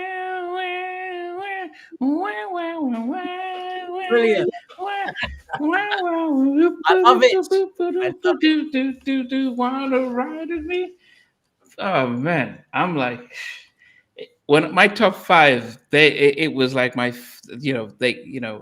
my favorite songs on the album, and I've switched it around, but it's like, and so it's a tough one to put it at number 5, but it was just the vibe, the funk, and everything. Do wanna ride with me? Oh man, it is such a, and actually this is how Jodeci, if you see them on stage, they kind of lift one leg up, kind of stand, and then lift the other leg up. With you, I want to get it up tonight. Sure. And I love the way JoJo and Casey just go back and forth, and they sing, and Devontae's daughter, and so and we did. And that sort of stuff element was taken away when Teddy was he would always come in with the bridge and take it to the Teddy, and Devontae said, okay, let me do a little bit of that, Devontae solo and stuff. And I think if I'd seen a concert when they went on tour and they did have Devontae, come on, Devontae solo, he's down his own, keep just doing his stuff and really rocking it and having his moment to shine. Loved the track and stuff like that. I know I ain't no Andrew Knight, but I had to give him a little bit there. Okay. I'll sit on it. I like that, Namdi. Somebody's saying when's we need a Namdi cover album. When's it coming out, dude? Yeah. Featuring Andrew Knight. Yeah, that would be great. Yeah. ZVJ, what's number 5 for you? Number 5 for me is break it down. It's a Devontae production. It's been sampled in 12 songs. It doesn't have any samples. This is definitely produced by Devante Swing for his damn self. This is Feenin. This is my number 5. Brilliant, brilliant, brilliant song. There's a reason why everybody loves this song as much as they did. There were some incredible Eric Sermon remixes. There was an even better, in my opinion, Dalvin remix of that, which is absolutely stunning. But Feening, solid track, and I love all the vocoder sounds on that. Brilliant. Feening is my number 5. Wow. Wow. Okay. Was that? I got 2.5 mics. Thanks, DJ all day. Stevie, number 5.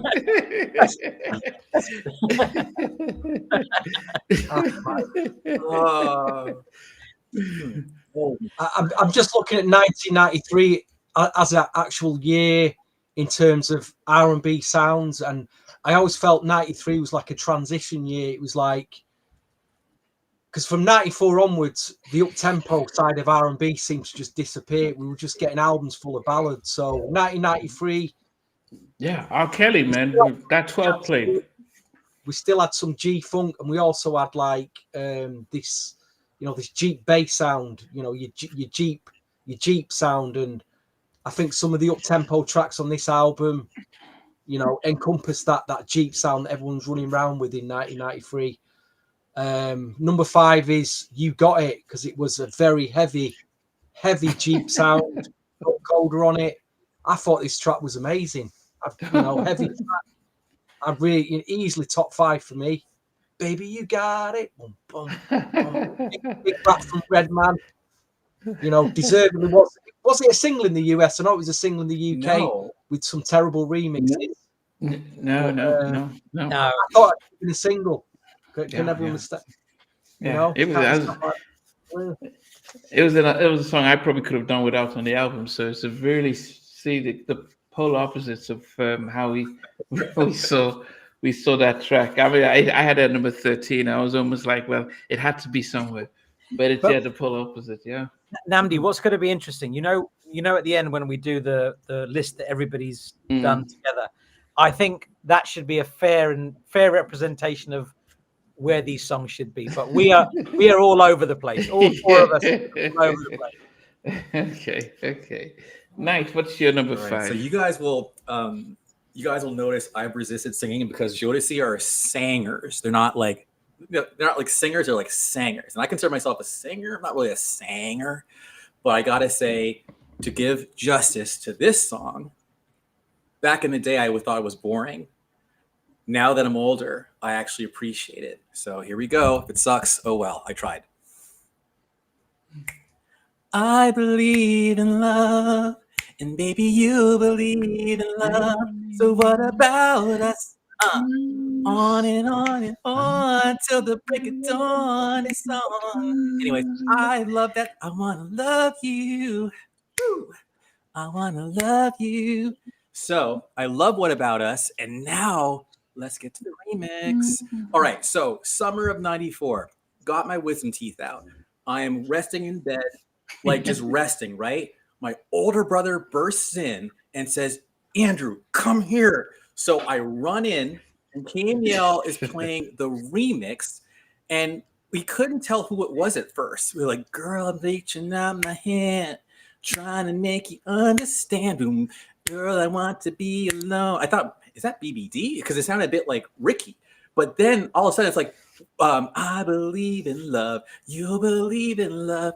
Tell me what you think. And then all of a sudden, like, Dalvin has this rap in the middle. And then I got my fingers on the phone and I'm dialing numbers. Like, I'm sorry, guys. I'm just geeking out because I pent this up for like over what 30 years, 32 years, 31 years. So like, I'm just like, I gotta let it out. So anyway, and then I want to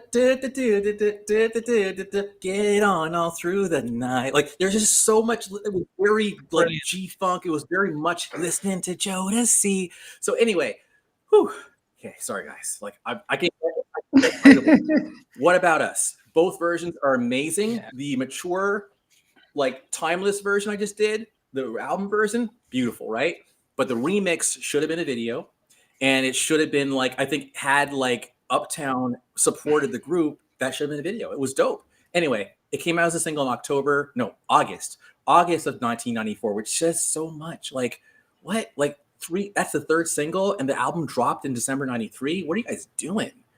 So yeah, definitely. That's it. I'm done. Yeah. You guys are awesome. Thank you guys. I just had to like express again. So, and thank you for Keith for saying I should express, because that makes me feel like, okay, good. I'm not being totally annoying. Whew. So that remix was very special. Both of those remixes. Did you like the Swing Mob? Yeah. Because that was very like, I believe Timbaland was on there. So, and I think you hear a little bit of that. Yeah. Ladies in the house tonight, let me hear you say, yeah, yeah. Aaliyah. So on the Aaliyah album, you hear a version of that Swing Mob mix like reused. Very basement, very the basement.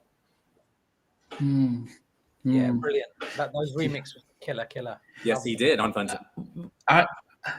I will bring Jimmy Jenkins, who was the SVP of promotions at Uptowns, back to ask him what happened with Jodeci. Now, I did ask him what happened with Far MC 69, why that Sexist Law, why that album didn't go double platinum. And he said the MCA were not happy and Universal were not happy with the first single, 69. There was a lot of controversy around the fact that he's releasing, even though the single went platinum, but it caught a lot of heat, and so they were told not to promote the album, and subsequently he got dropped after that album. But that album, Sexist Law, should have been his biggest album, but they tried to talk and he did it his way, so they didn't promote that album.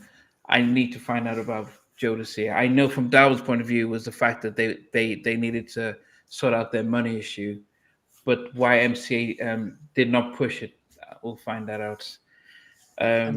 Talking about numbers, this one, like Jodeci's Forever My Lady, I believe was triple platinum. I believe Diary was double platinum. Yeah. And Show the After Party was platinum. Just platinum, yeah. Yeah. Yeah, so they had stopped promoting by the time they did Show in the After Party. They were on the West Coast. They were doing remixes for producing for what was that one where Tupac says Darwin stop playing around and start producing? I think I can't remember, From His All Eyes on Me. So that they moved that side. But anyway, number 4. I can't see Andrew just, I hoped Andrew was going to wait to the end to sing because it takes away my stuff. Sing anyway, but man. For me, I'll just do the chorus. I'll just do I'll just sing it. This for me, it was like, whatever you want, whatever you need, my heart belongs to you. Whatever you need, there's nothing I won't do. And I think, it starts the album off like this. And I remember speaking to Bryce Wilson from Groove Theory. And he said that during the time that they were recording this, that Devante had this studio that was like the Enterprise, that it had lights everywhere. And that it was just, a lot of producers would say that this was probably one of the best R&B albums ever because of the musicality and stuff. So, as I said, as a fan, I'm not a writer, I'm not a singer, I don't stuff. I just listen, see it as it is. But those who are musicians and producers, they see another layer to the album. So, like Bryce as a producer, he's like, man, that's one of the greatest albums he's ever heard. And being there and watching, how they were creating it. But I think one of the things that we don't give Devante the credit that as a songwriter, as a lyricist, because we talk about his production, but he's writing these love songs, which if it was Babyface, we'll be like, wow, look at Babyface and everything. But he's writing Forever My Lady, Come and Talk to Me, Stay for a little, whatever you want, whatever you need, my heart belongs to you. There's nothing I won't do. I say whatever he's writing these things, and he doesn't seem to get the same credit as Jimmy and Terry or Babyface because of the style of Jodeci. And so I think doing this, I'm looking at it, I'm thinking, man, actually Devante was a writer. Yeah, he wrote and produced everything, but most of his things, but he's a proper lyricist, a poet. Mm-hmm. And yet he gets overlooked with the credit. So beautiful bad opening song, whatever we want, My Heart Belongs to You is number 4 for me. So yes. My number 4 is Stevie put it way down there. You put it in the nether regions of Manchester, man. I don't know what you've done with that song. My song, which is at number 4, I think it should have been a single, and it has no sample. It's sampled in one song, has no samples. It's produced by Devante, and it's called "Ride and Slide." I love this song. This song should have been a single, and I think it would have been epic. And I am surprised that it didn't get more love, but it is what it is. Ride and Slide is my number 4. Like, yeah, it was just gritty. It was like just it had something very magical for me. But hey, wow. Okay.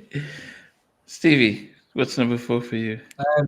Number 4, I've just looked at the credits. It said it's produced by Mr. Dalvin, all instruments, Mr. Dalvin.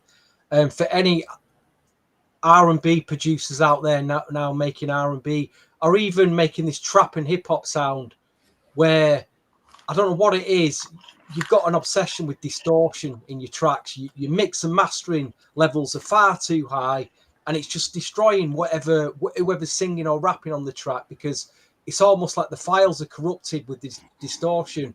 I would say go and listen to this track that I'm going to tell you about now, because it is an absolute... The beats and the bass boom out, but they boom out at the right levels. There's no distortion on it. If you played it in a club, it would frighten people, but it's such a banger, and that's "Give Me All You Got" as it number 4. Wow. I think it's an absolute banging track. It just boomed, but the mix and mastering on that track are absolute perfection. Whoever mixed and mastered that, they need all the money. They need paying well. And like I say, to all the producers out there making R&B trap, go and listen to how that track is mastered.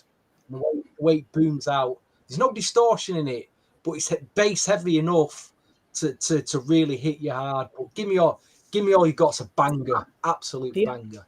The other interesting thing about "Give Me All You Got," and I think there's a reason why I put it so high. I put it at number 6. The reason why I put it so high is because I think it's the only track that's done with Dalvin and Devante. So I think Dalvin's produced it, and I think Devante's co-produced it. So I thought that combination was very interesting. It was them beats are as heavy as anything on hip hop albums at the time. So heavy. And the engineer you're talking about is Prince Charles Alexander. He deserves a mention in this, because he what he did for Jodeci was just magical. And makes sense. Very, very, very well researched, fellas. You guys researched the hell out of that. So anyway, all right. So we did our research indeed. So here we go. I can embarrass myself. I can rock a party like Liberace. I can catch a groupie standing in the hotties, take her out and get sticky right in the lobby, then get my crew and run with Swing Mobby. We like Norman, our skills on the beats. People can't wait to get a dub of our tapes. On 125th, catch a whip. Casey, my man, won't you hit a rip? And show my sticky girls with the after. Rub it down, lick her thighs. Now we passed her. All night long. Make you sticky. Sorry, guys. In Chicago, in defense of like white America, just being real, I was in Chicago and this girl was like, "Put on sticky." She would call it sticky. I want to hear sticky, So she put it on, and all of a sudden I'm like, sticky. I'm like, whoa, really? Okay. In the meanwhile, sticky. So anyway, I just got dramatic again. But I love that bam, bam, bam, bam, bam, bam, bam, because that's that payback sample. So that's number 5. So you guys kind of get the gist. Even though some people love the slow jams on the album, I might have been a bit more on the fast side. So Sticky, aka In the Meanwhile, with Timbaland's very first rap appearance, I believe, is my number 5 on the. No, number 4. Oh shit, my bad. Number 4. Yeah, I'm all excited now. Number 4. Okay. Wow. And another interesting thing about that track, do you know? So EPMD used to work with a producer called Charlie Murata, so he's co-produced it, and that links with the Eric Sermon connection on other tracks and remixes of this. He was also involved in this, and he also did Charlie Murata. Do you remember the song "The Munchies" by Immature? The first track. Yeah, that was the first single. Yeah, he did that. He was involved in that. So that's the link. Okay. Wow, it is amazing how I hated the fat up tempo songs, and you guys all gravitated to it. But as Keith Anders says that Andrew's going all in it tonight. Oh, you should see him when we did our Babyface. So he's slowed down tonight. Okay, top three. So this is top three. So I'm in need of love, and baby, you're in need of love. What about us? On and on to the break of dawn. It's on. I mean, JoJo sang this whole song, and I think that's how you sometimes don't recognize, because he and Casey would go back and forth, do verses, but when JoJo sang the whole thing, and Casey and Devontae and Dalvin were on chorus, but you don't necessarily notice. I mean, sometimes we notice when Casey's doing his thing, but when I just realized, well, JoJo sang the whole thing, and everyone sang the harmonies, and I just loved it. So what about us? And that's another one. They have their Jodeci routine where they kick one leg and they move to the side and kick the other leg and stuff. Such tender songs. Girl, I'm reaching out my hand, trying to make you understand that you don't have to be alone because I want to be your man. Girl, I need you in my life. You just want to live right by your side. So, girl, I wouldn't be satisfied until you give me this love a try. Now, I wonder how much different, and Keith can probably answer, if Babyface had written these lyrics or Terry Lewis, would they have been a little bit more sophisticated? Would they have added a little bit more? Your eyes are like the rainbow, the skies at night, and as the lilies, would they have added more of that? But they're singing like, "Hey man, this is how we brothers talk to the ladies." Not trying to overcomplicate it, just be simple, but tell you that we love you and respecting you. So I do wonder, because as I said, there's a strong bond within the community for Jodeci, because it's like, yes, they're speaking our language, and the lyrics just are straightforward, nothing too complicated. So what about us to the break of dawn? They didn't say the break of dawn, but what about us is my number three. Oh, it is on and on and on to the break of dawn. It's on. Yeah. I want to love you. I mean, this is Jodeci. They weren't, they were singing. They were singing very, you're having my baby.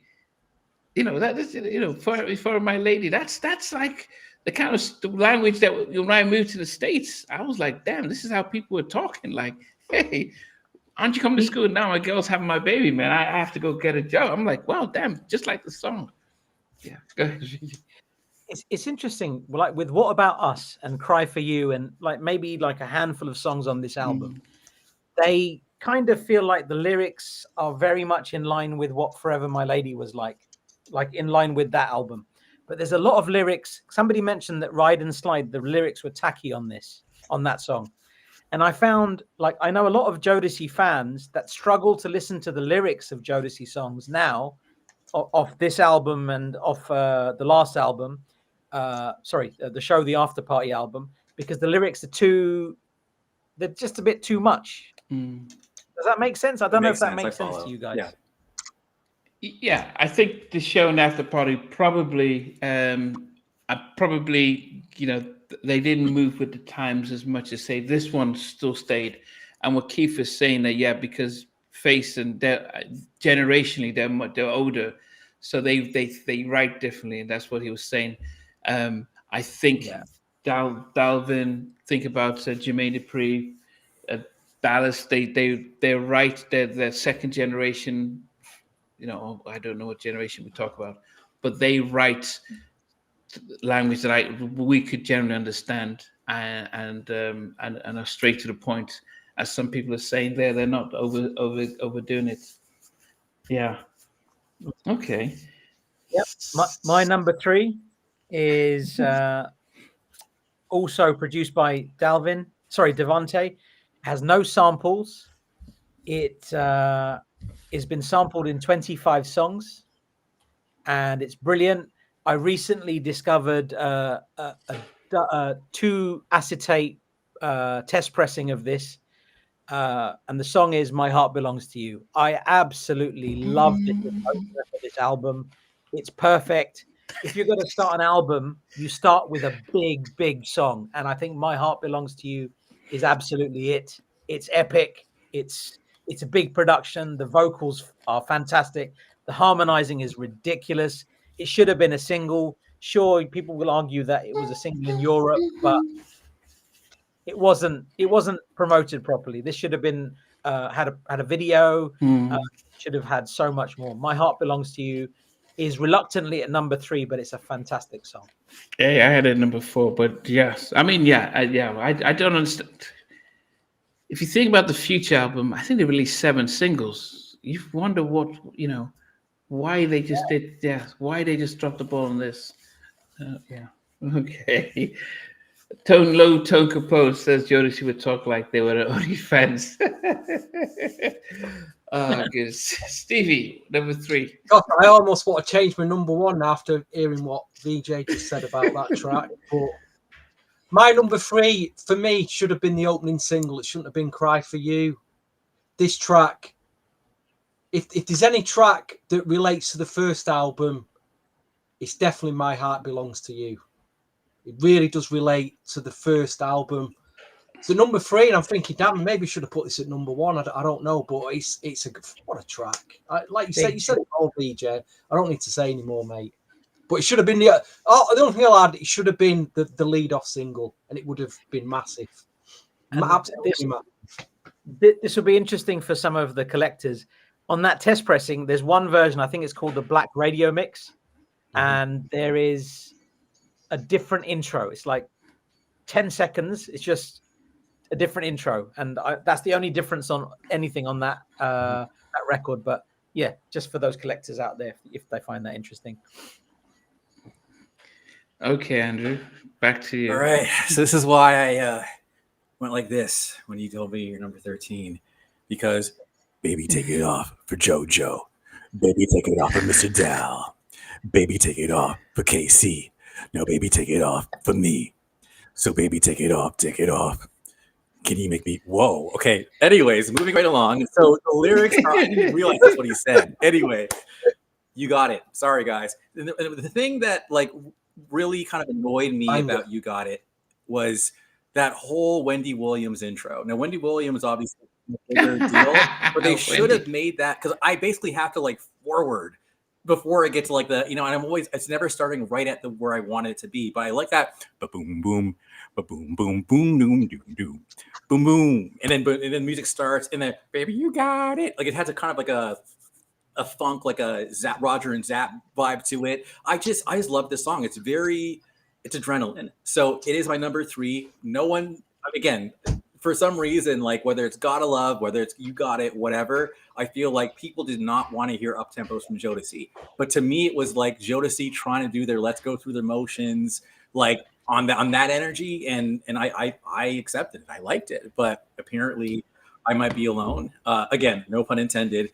And the flags might be being thrown in the comments. I haven't looked yet. But yeah, I loved "You Got It." And I think after this show, I'm going to make a recording that cuts off the Wendy Williams intro so I can just listen to it. I swear to God, the intro kills me every time. Goodness. Oh, which one was this one that said "Take It Off"? Was that on the show? You Got It. You Got It.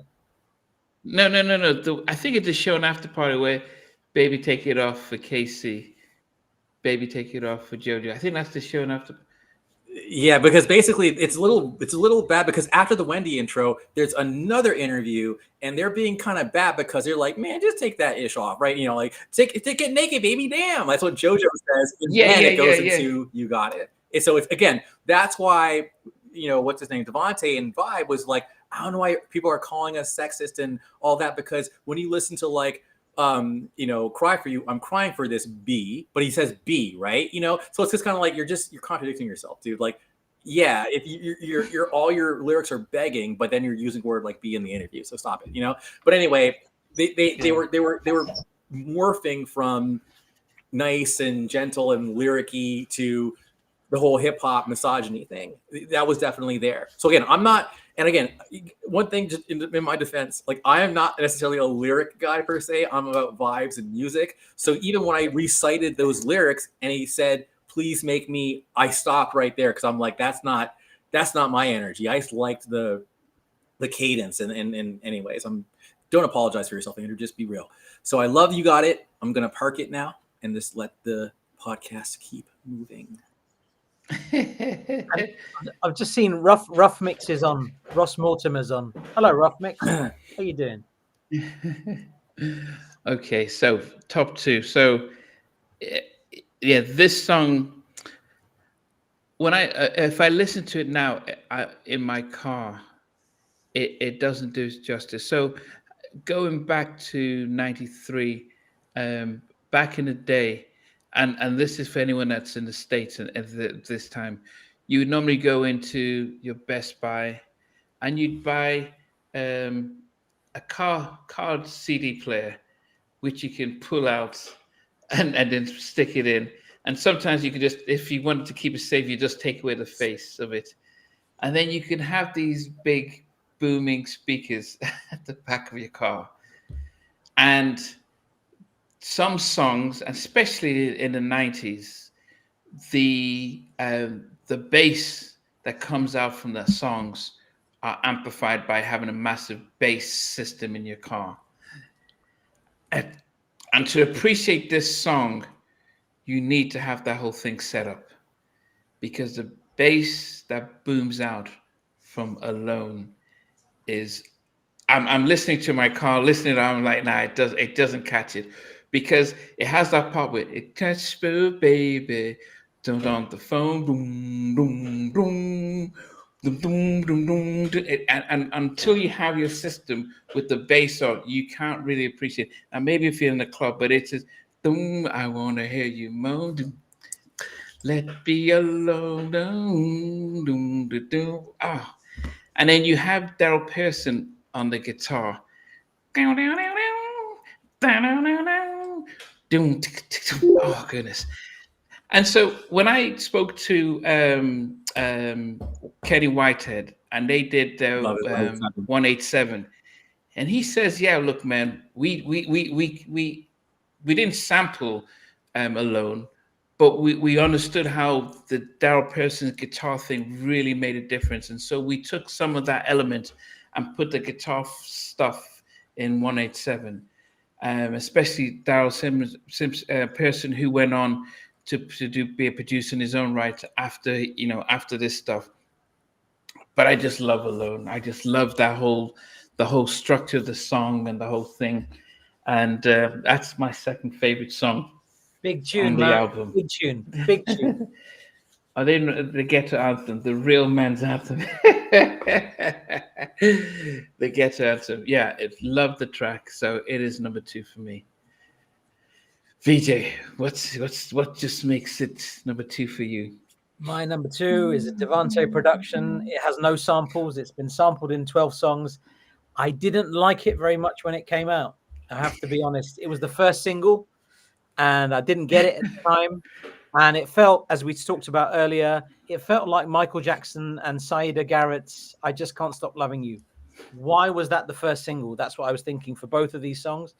But now that I'm older, I'm supposedly more mature and wiser, I think Cry For You is absolutely astonishing. It's such a brilliant song. You listen to this instrumental, just take the vocals out of it. Just listen to the instrumentation of this song. It is stunning. The I cannot explain how good this song is. I'm stunned that I missed how good this song was when it came out, because in 1993 it was over my head, and it wasn't until maybe 10 years ago or 15 years ago when I really started appreciating this song. And that is the reason why Cry For You is deservedly at number 2 on my list. Okay. Okay. Well done, VJ. I was getting concerned about the rest of us, but yes.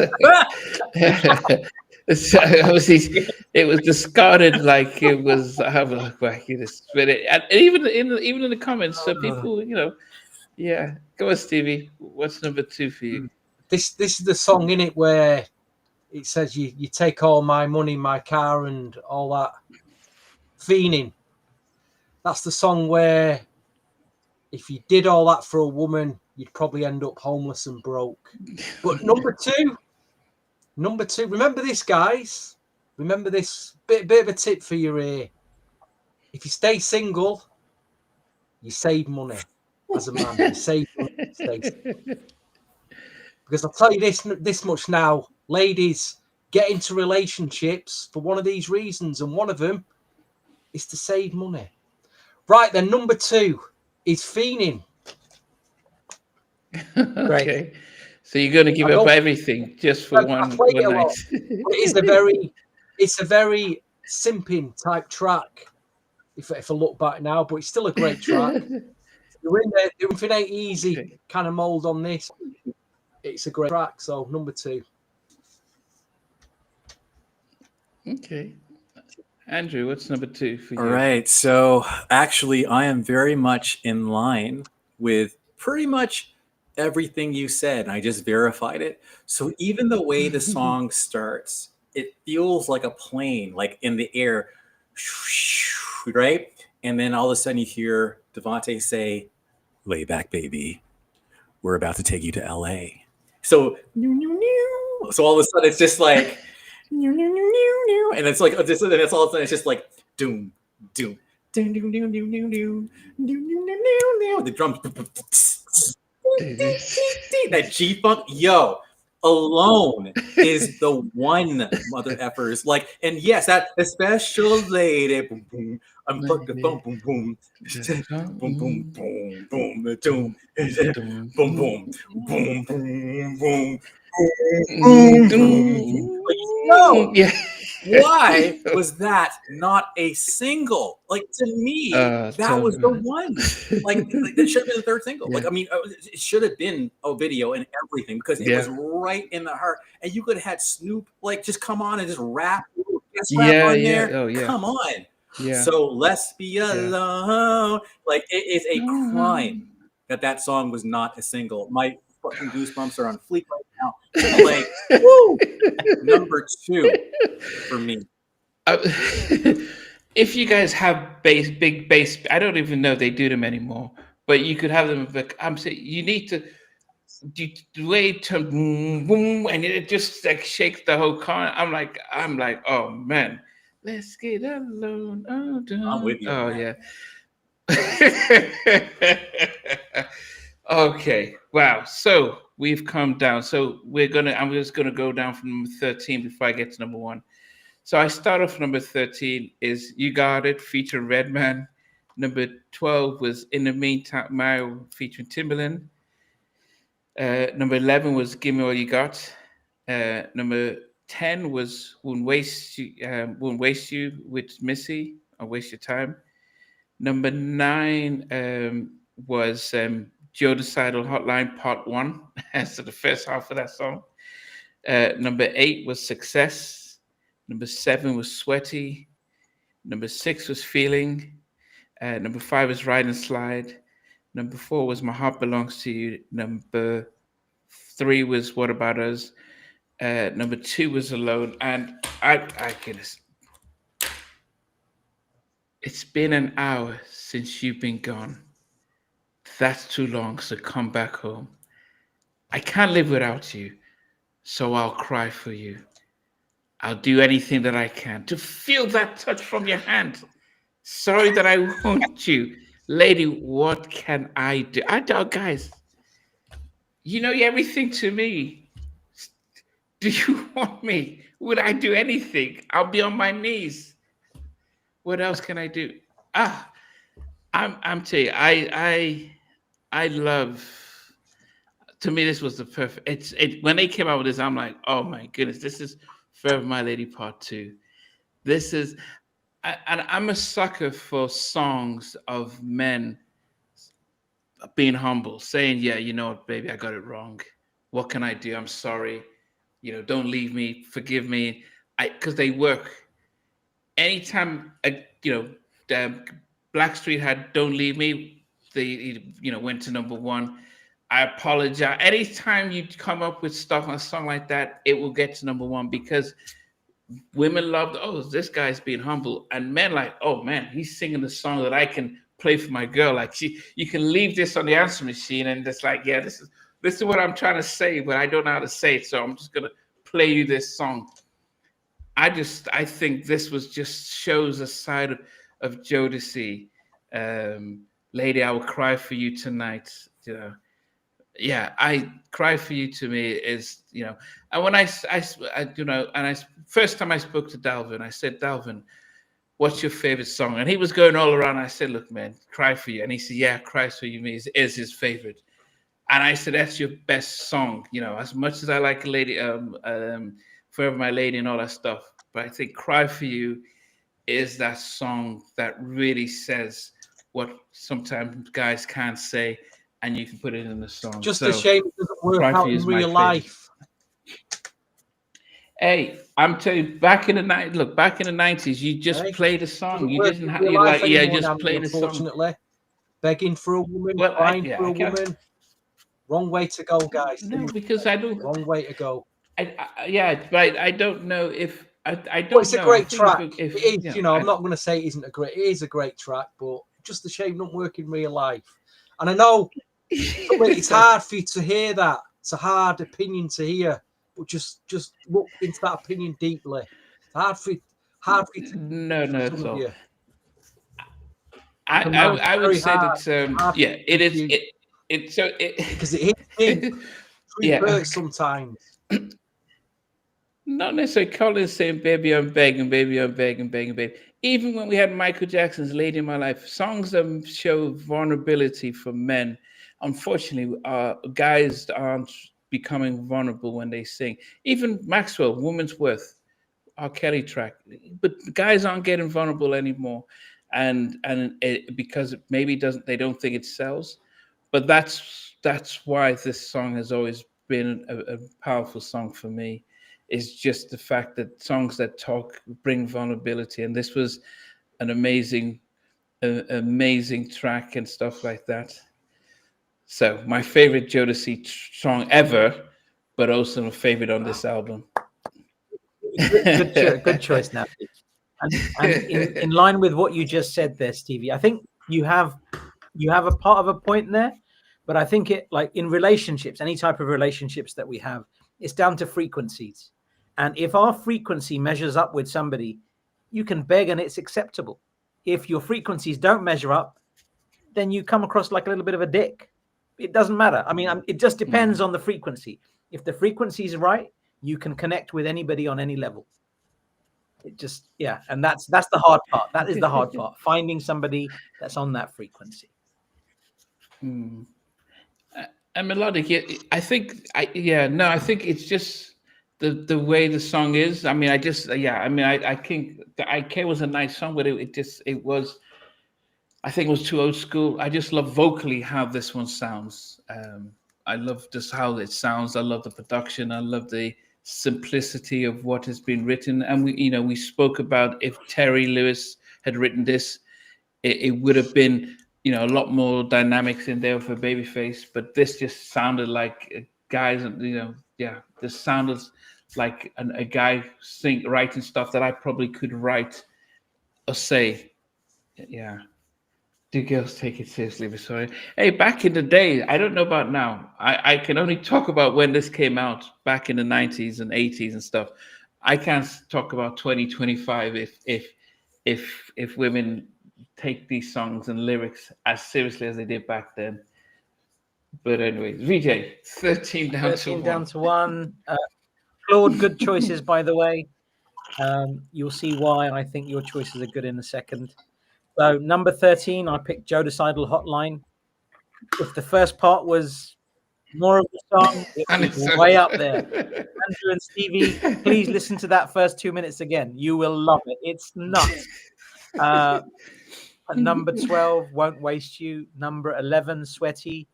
Number 10 is In the Meanwhile. Number 9, You Got It. The Harmonies, Bananas. So good. I can't believe it's at number 9. Number 8, if I did this list again, this would not be at number 8. What About Us is at number 8. Bad, VJ. Definite yellow card. I'm giving myself a yellow card, yeah, if that's possible. Number 7, Success. Give Me All You Got is number 6. Feenin at number 5. Ride and Slide is number 4. My Heart Belongs to You is number 3. Number 2 is Cry for You. Number 1 is a track surprisingly produced by Mr. Dalvin. It's sampled in 2 songs. There was a best of Jodeci album that came out, and they had a remix of a track called Some More. They had a remix of what was the other track? Success was on there, and they had a remix of this song. My number 1 song is Alone, and I absolutely love it. This is a brilliant song. I don't know why people don't talk about this song more. It just is so brilliant. Why is this not bigger?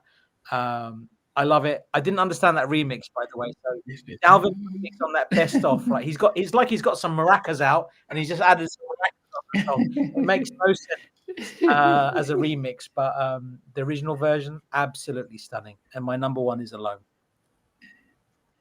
Let me alone. Love it, love it, love it. Big. Okay, Stevie now. So Stevie now. I'll go from number 10 actually. Number 10, Ride and Slide. Number 9, Cry for You. Number 8, Won't Waste You. Number 7, Alone. Number 6, Sweaty. Number 5, You Got It. Number 4, Give Me All You Got. Number 3, My Heart Belongs to You. Could it have been my number 1? Number 2, Feenin again could have been number 1. And my number 1 is What About Us? Nice. I just picked that track. One of the big singles. Okay. Play it a lot. Got the zap feel to it. Mm-hmm. So, yep. Samples, computer love. Yeah. You do what? I wanna love you. All right. So I'm gonna also go to the top 10. So my number 10 is Sweaty. Number 9 is Ride and Slide. Number 8, Cry for You, yellow card. Number 7, Feenin, another yellow card. Number 6, My Heart Belongs to You. Number 5, What About Us? Number 4, Sticky, aka In the Meanwhile. Number 3, You Got It. Number 2, Alone. And finally, number 1, my story is when I saw Jodeci on Soul Train back in 1991. Devontae explained how they drove up, they parked in the car, drove up, and they actually sang for Heavy D and Kurt Woodley. I remember hearing Kurt Woodley for the first time then. We eventually met Kevin Woodley, but either way, Kurt Woodley. And, you know, as to be no surprise, when I was in high school and junior high, I was absolutely part of singing groups. So whether it was the 5 Heartbeats, whether it was Boyz II Men story, singing for Michael Bivins, whatever, like I loved and resonated with stories about ambition and trying to make it. Last but not least, I didn't get a CD player till like 96. So I was in the tape land, right? And on the tape, this song wasn't on there. So when I got the CD and heard Devontae, Mr. Dalvin, KC, and then JoJo. Sorry, guys. But anyway, and boom, boom. And it sounds like a band because it's a live drum and it's called, yes, Success is my number 1 because I feel like that. It was very much like this is like Jodeci Won't Never Leave, Confidence Too High. Like it was, now we got to keep on singing your favorite songs, moving you to a beat, getting you on your feet. Like it was just like, this is us. This is who we are. We're a band.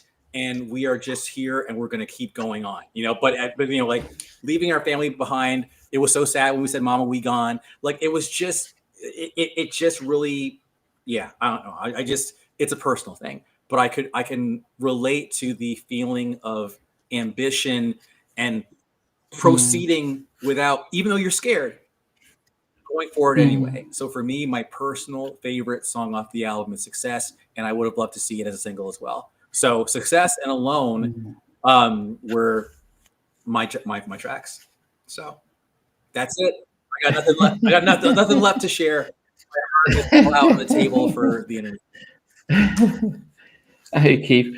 Marco, you came in late. So love Success. I mean, it's been. I know VJ's about to give us, because he went around and got others to sort of send a compilation so that he could put a sort of a combined list.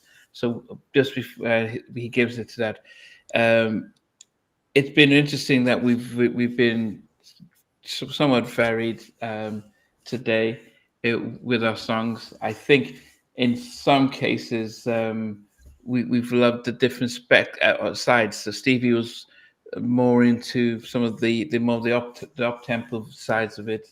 I my top 6 were the first 6 songs on the album. So it's that's where I sort of switched off and had to scramble for the others.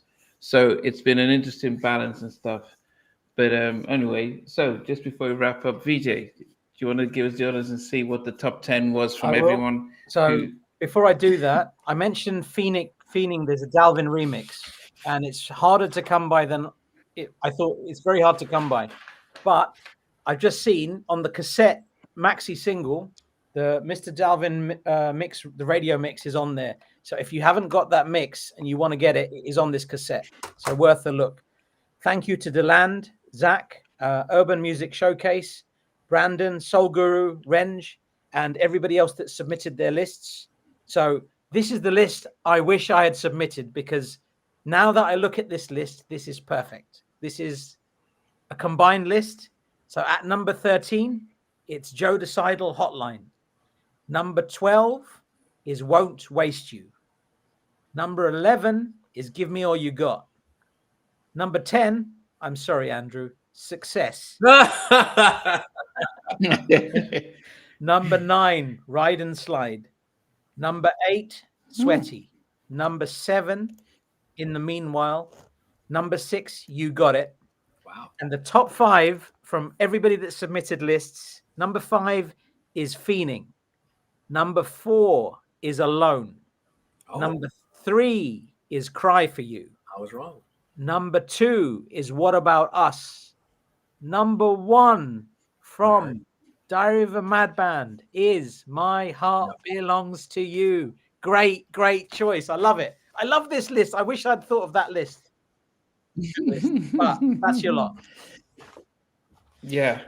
It's been goodness, a marathon 2 hours. And for all of you guys who had stayed with us from the beginning to now, definitely appreciate it. It was definitely a good choice from VJ for us to dip into this album and also watch the evolution of Jodeci.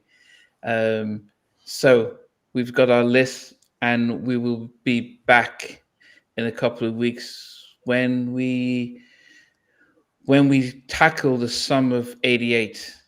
I think if you thought this show was great, if you thought our Teddy, Jimmy Jam, and LA and Babyface episode was great, wait until we delve into the sum of 88. We've got the Albie Show's Night and Day album.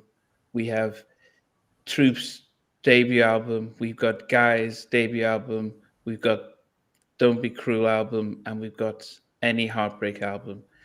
5 albums, and we're going to have to put a top 12 or top 10, I can't remember, from those 5 albums, and talk about how 5 albums were released within 5 weeks. It seems insane. So get ready for that episode. It's going to be crazy. But Andrew, Stevie, and VJ, it's been great. For everyone who's been putting in the comments, remember, guys, it's the fact that you join us in this comment stuff makes the show. So it's not the 4 of us talking. It's the fact that you guys put your comments down, and we respond. We feed off of that. So, sorry, in effect mode. I don't know why I said night and day album. In effect mode. So that's going to be a massive one. So, final words, Stevie, Andrew. It's a good night from me. My heart belongs to you. Good night. And I'll just say it was a trip that went out. This album was like a prism, as in like there's so many different ways you could look at the album. It expanded my mind. Like I didn't realize "Won't Waste You" or "Give Me All You Got" or whatever would be loved so much by so many people, or that, you know, "Alone" would only be number 4. I thought for sure it was gonna be number 1. Like, but it's all good. It was a good album. Yeah. Period. Yeah, and finally, VJ.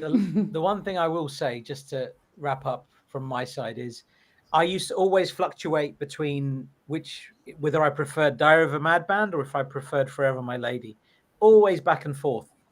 But in the last few years, as much as I love this album, and I do really, really love this album, Forever My Lady is the masterpiece. It is just magic, and I'm going to leave it at that. That is the best album Jodeci have ever done to date.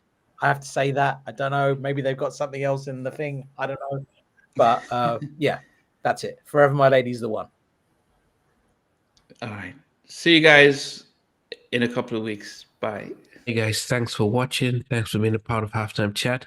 Please remember to subscribe, share, and comment. But most importantly, why don't you become a member of Halftime Chat? We've got amazing videos, amazing perks, and being able to support the channel. But anyway, thanks for watching. Take care. I never participated in that kind of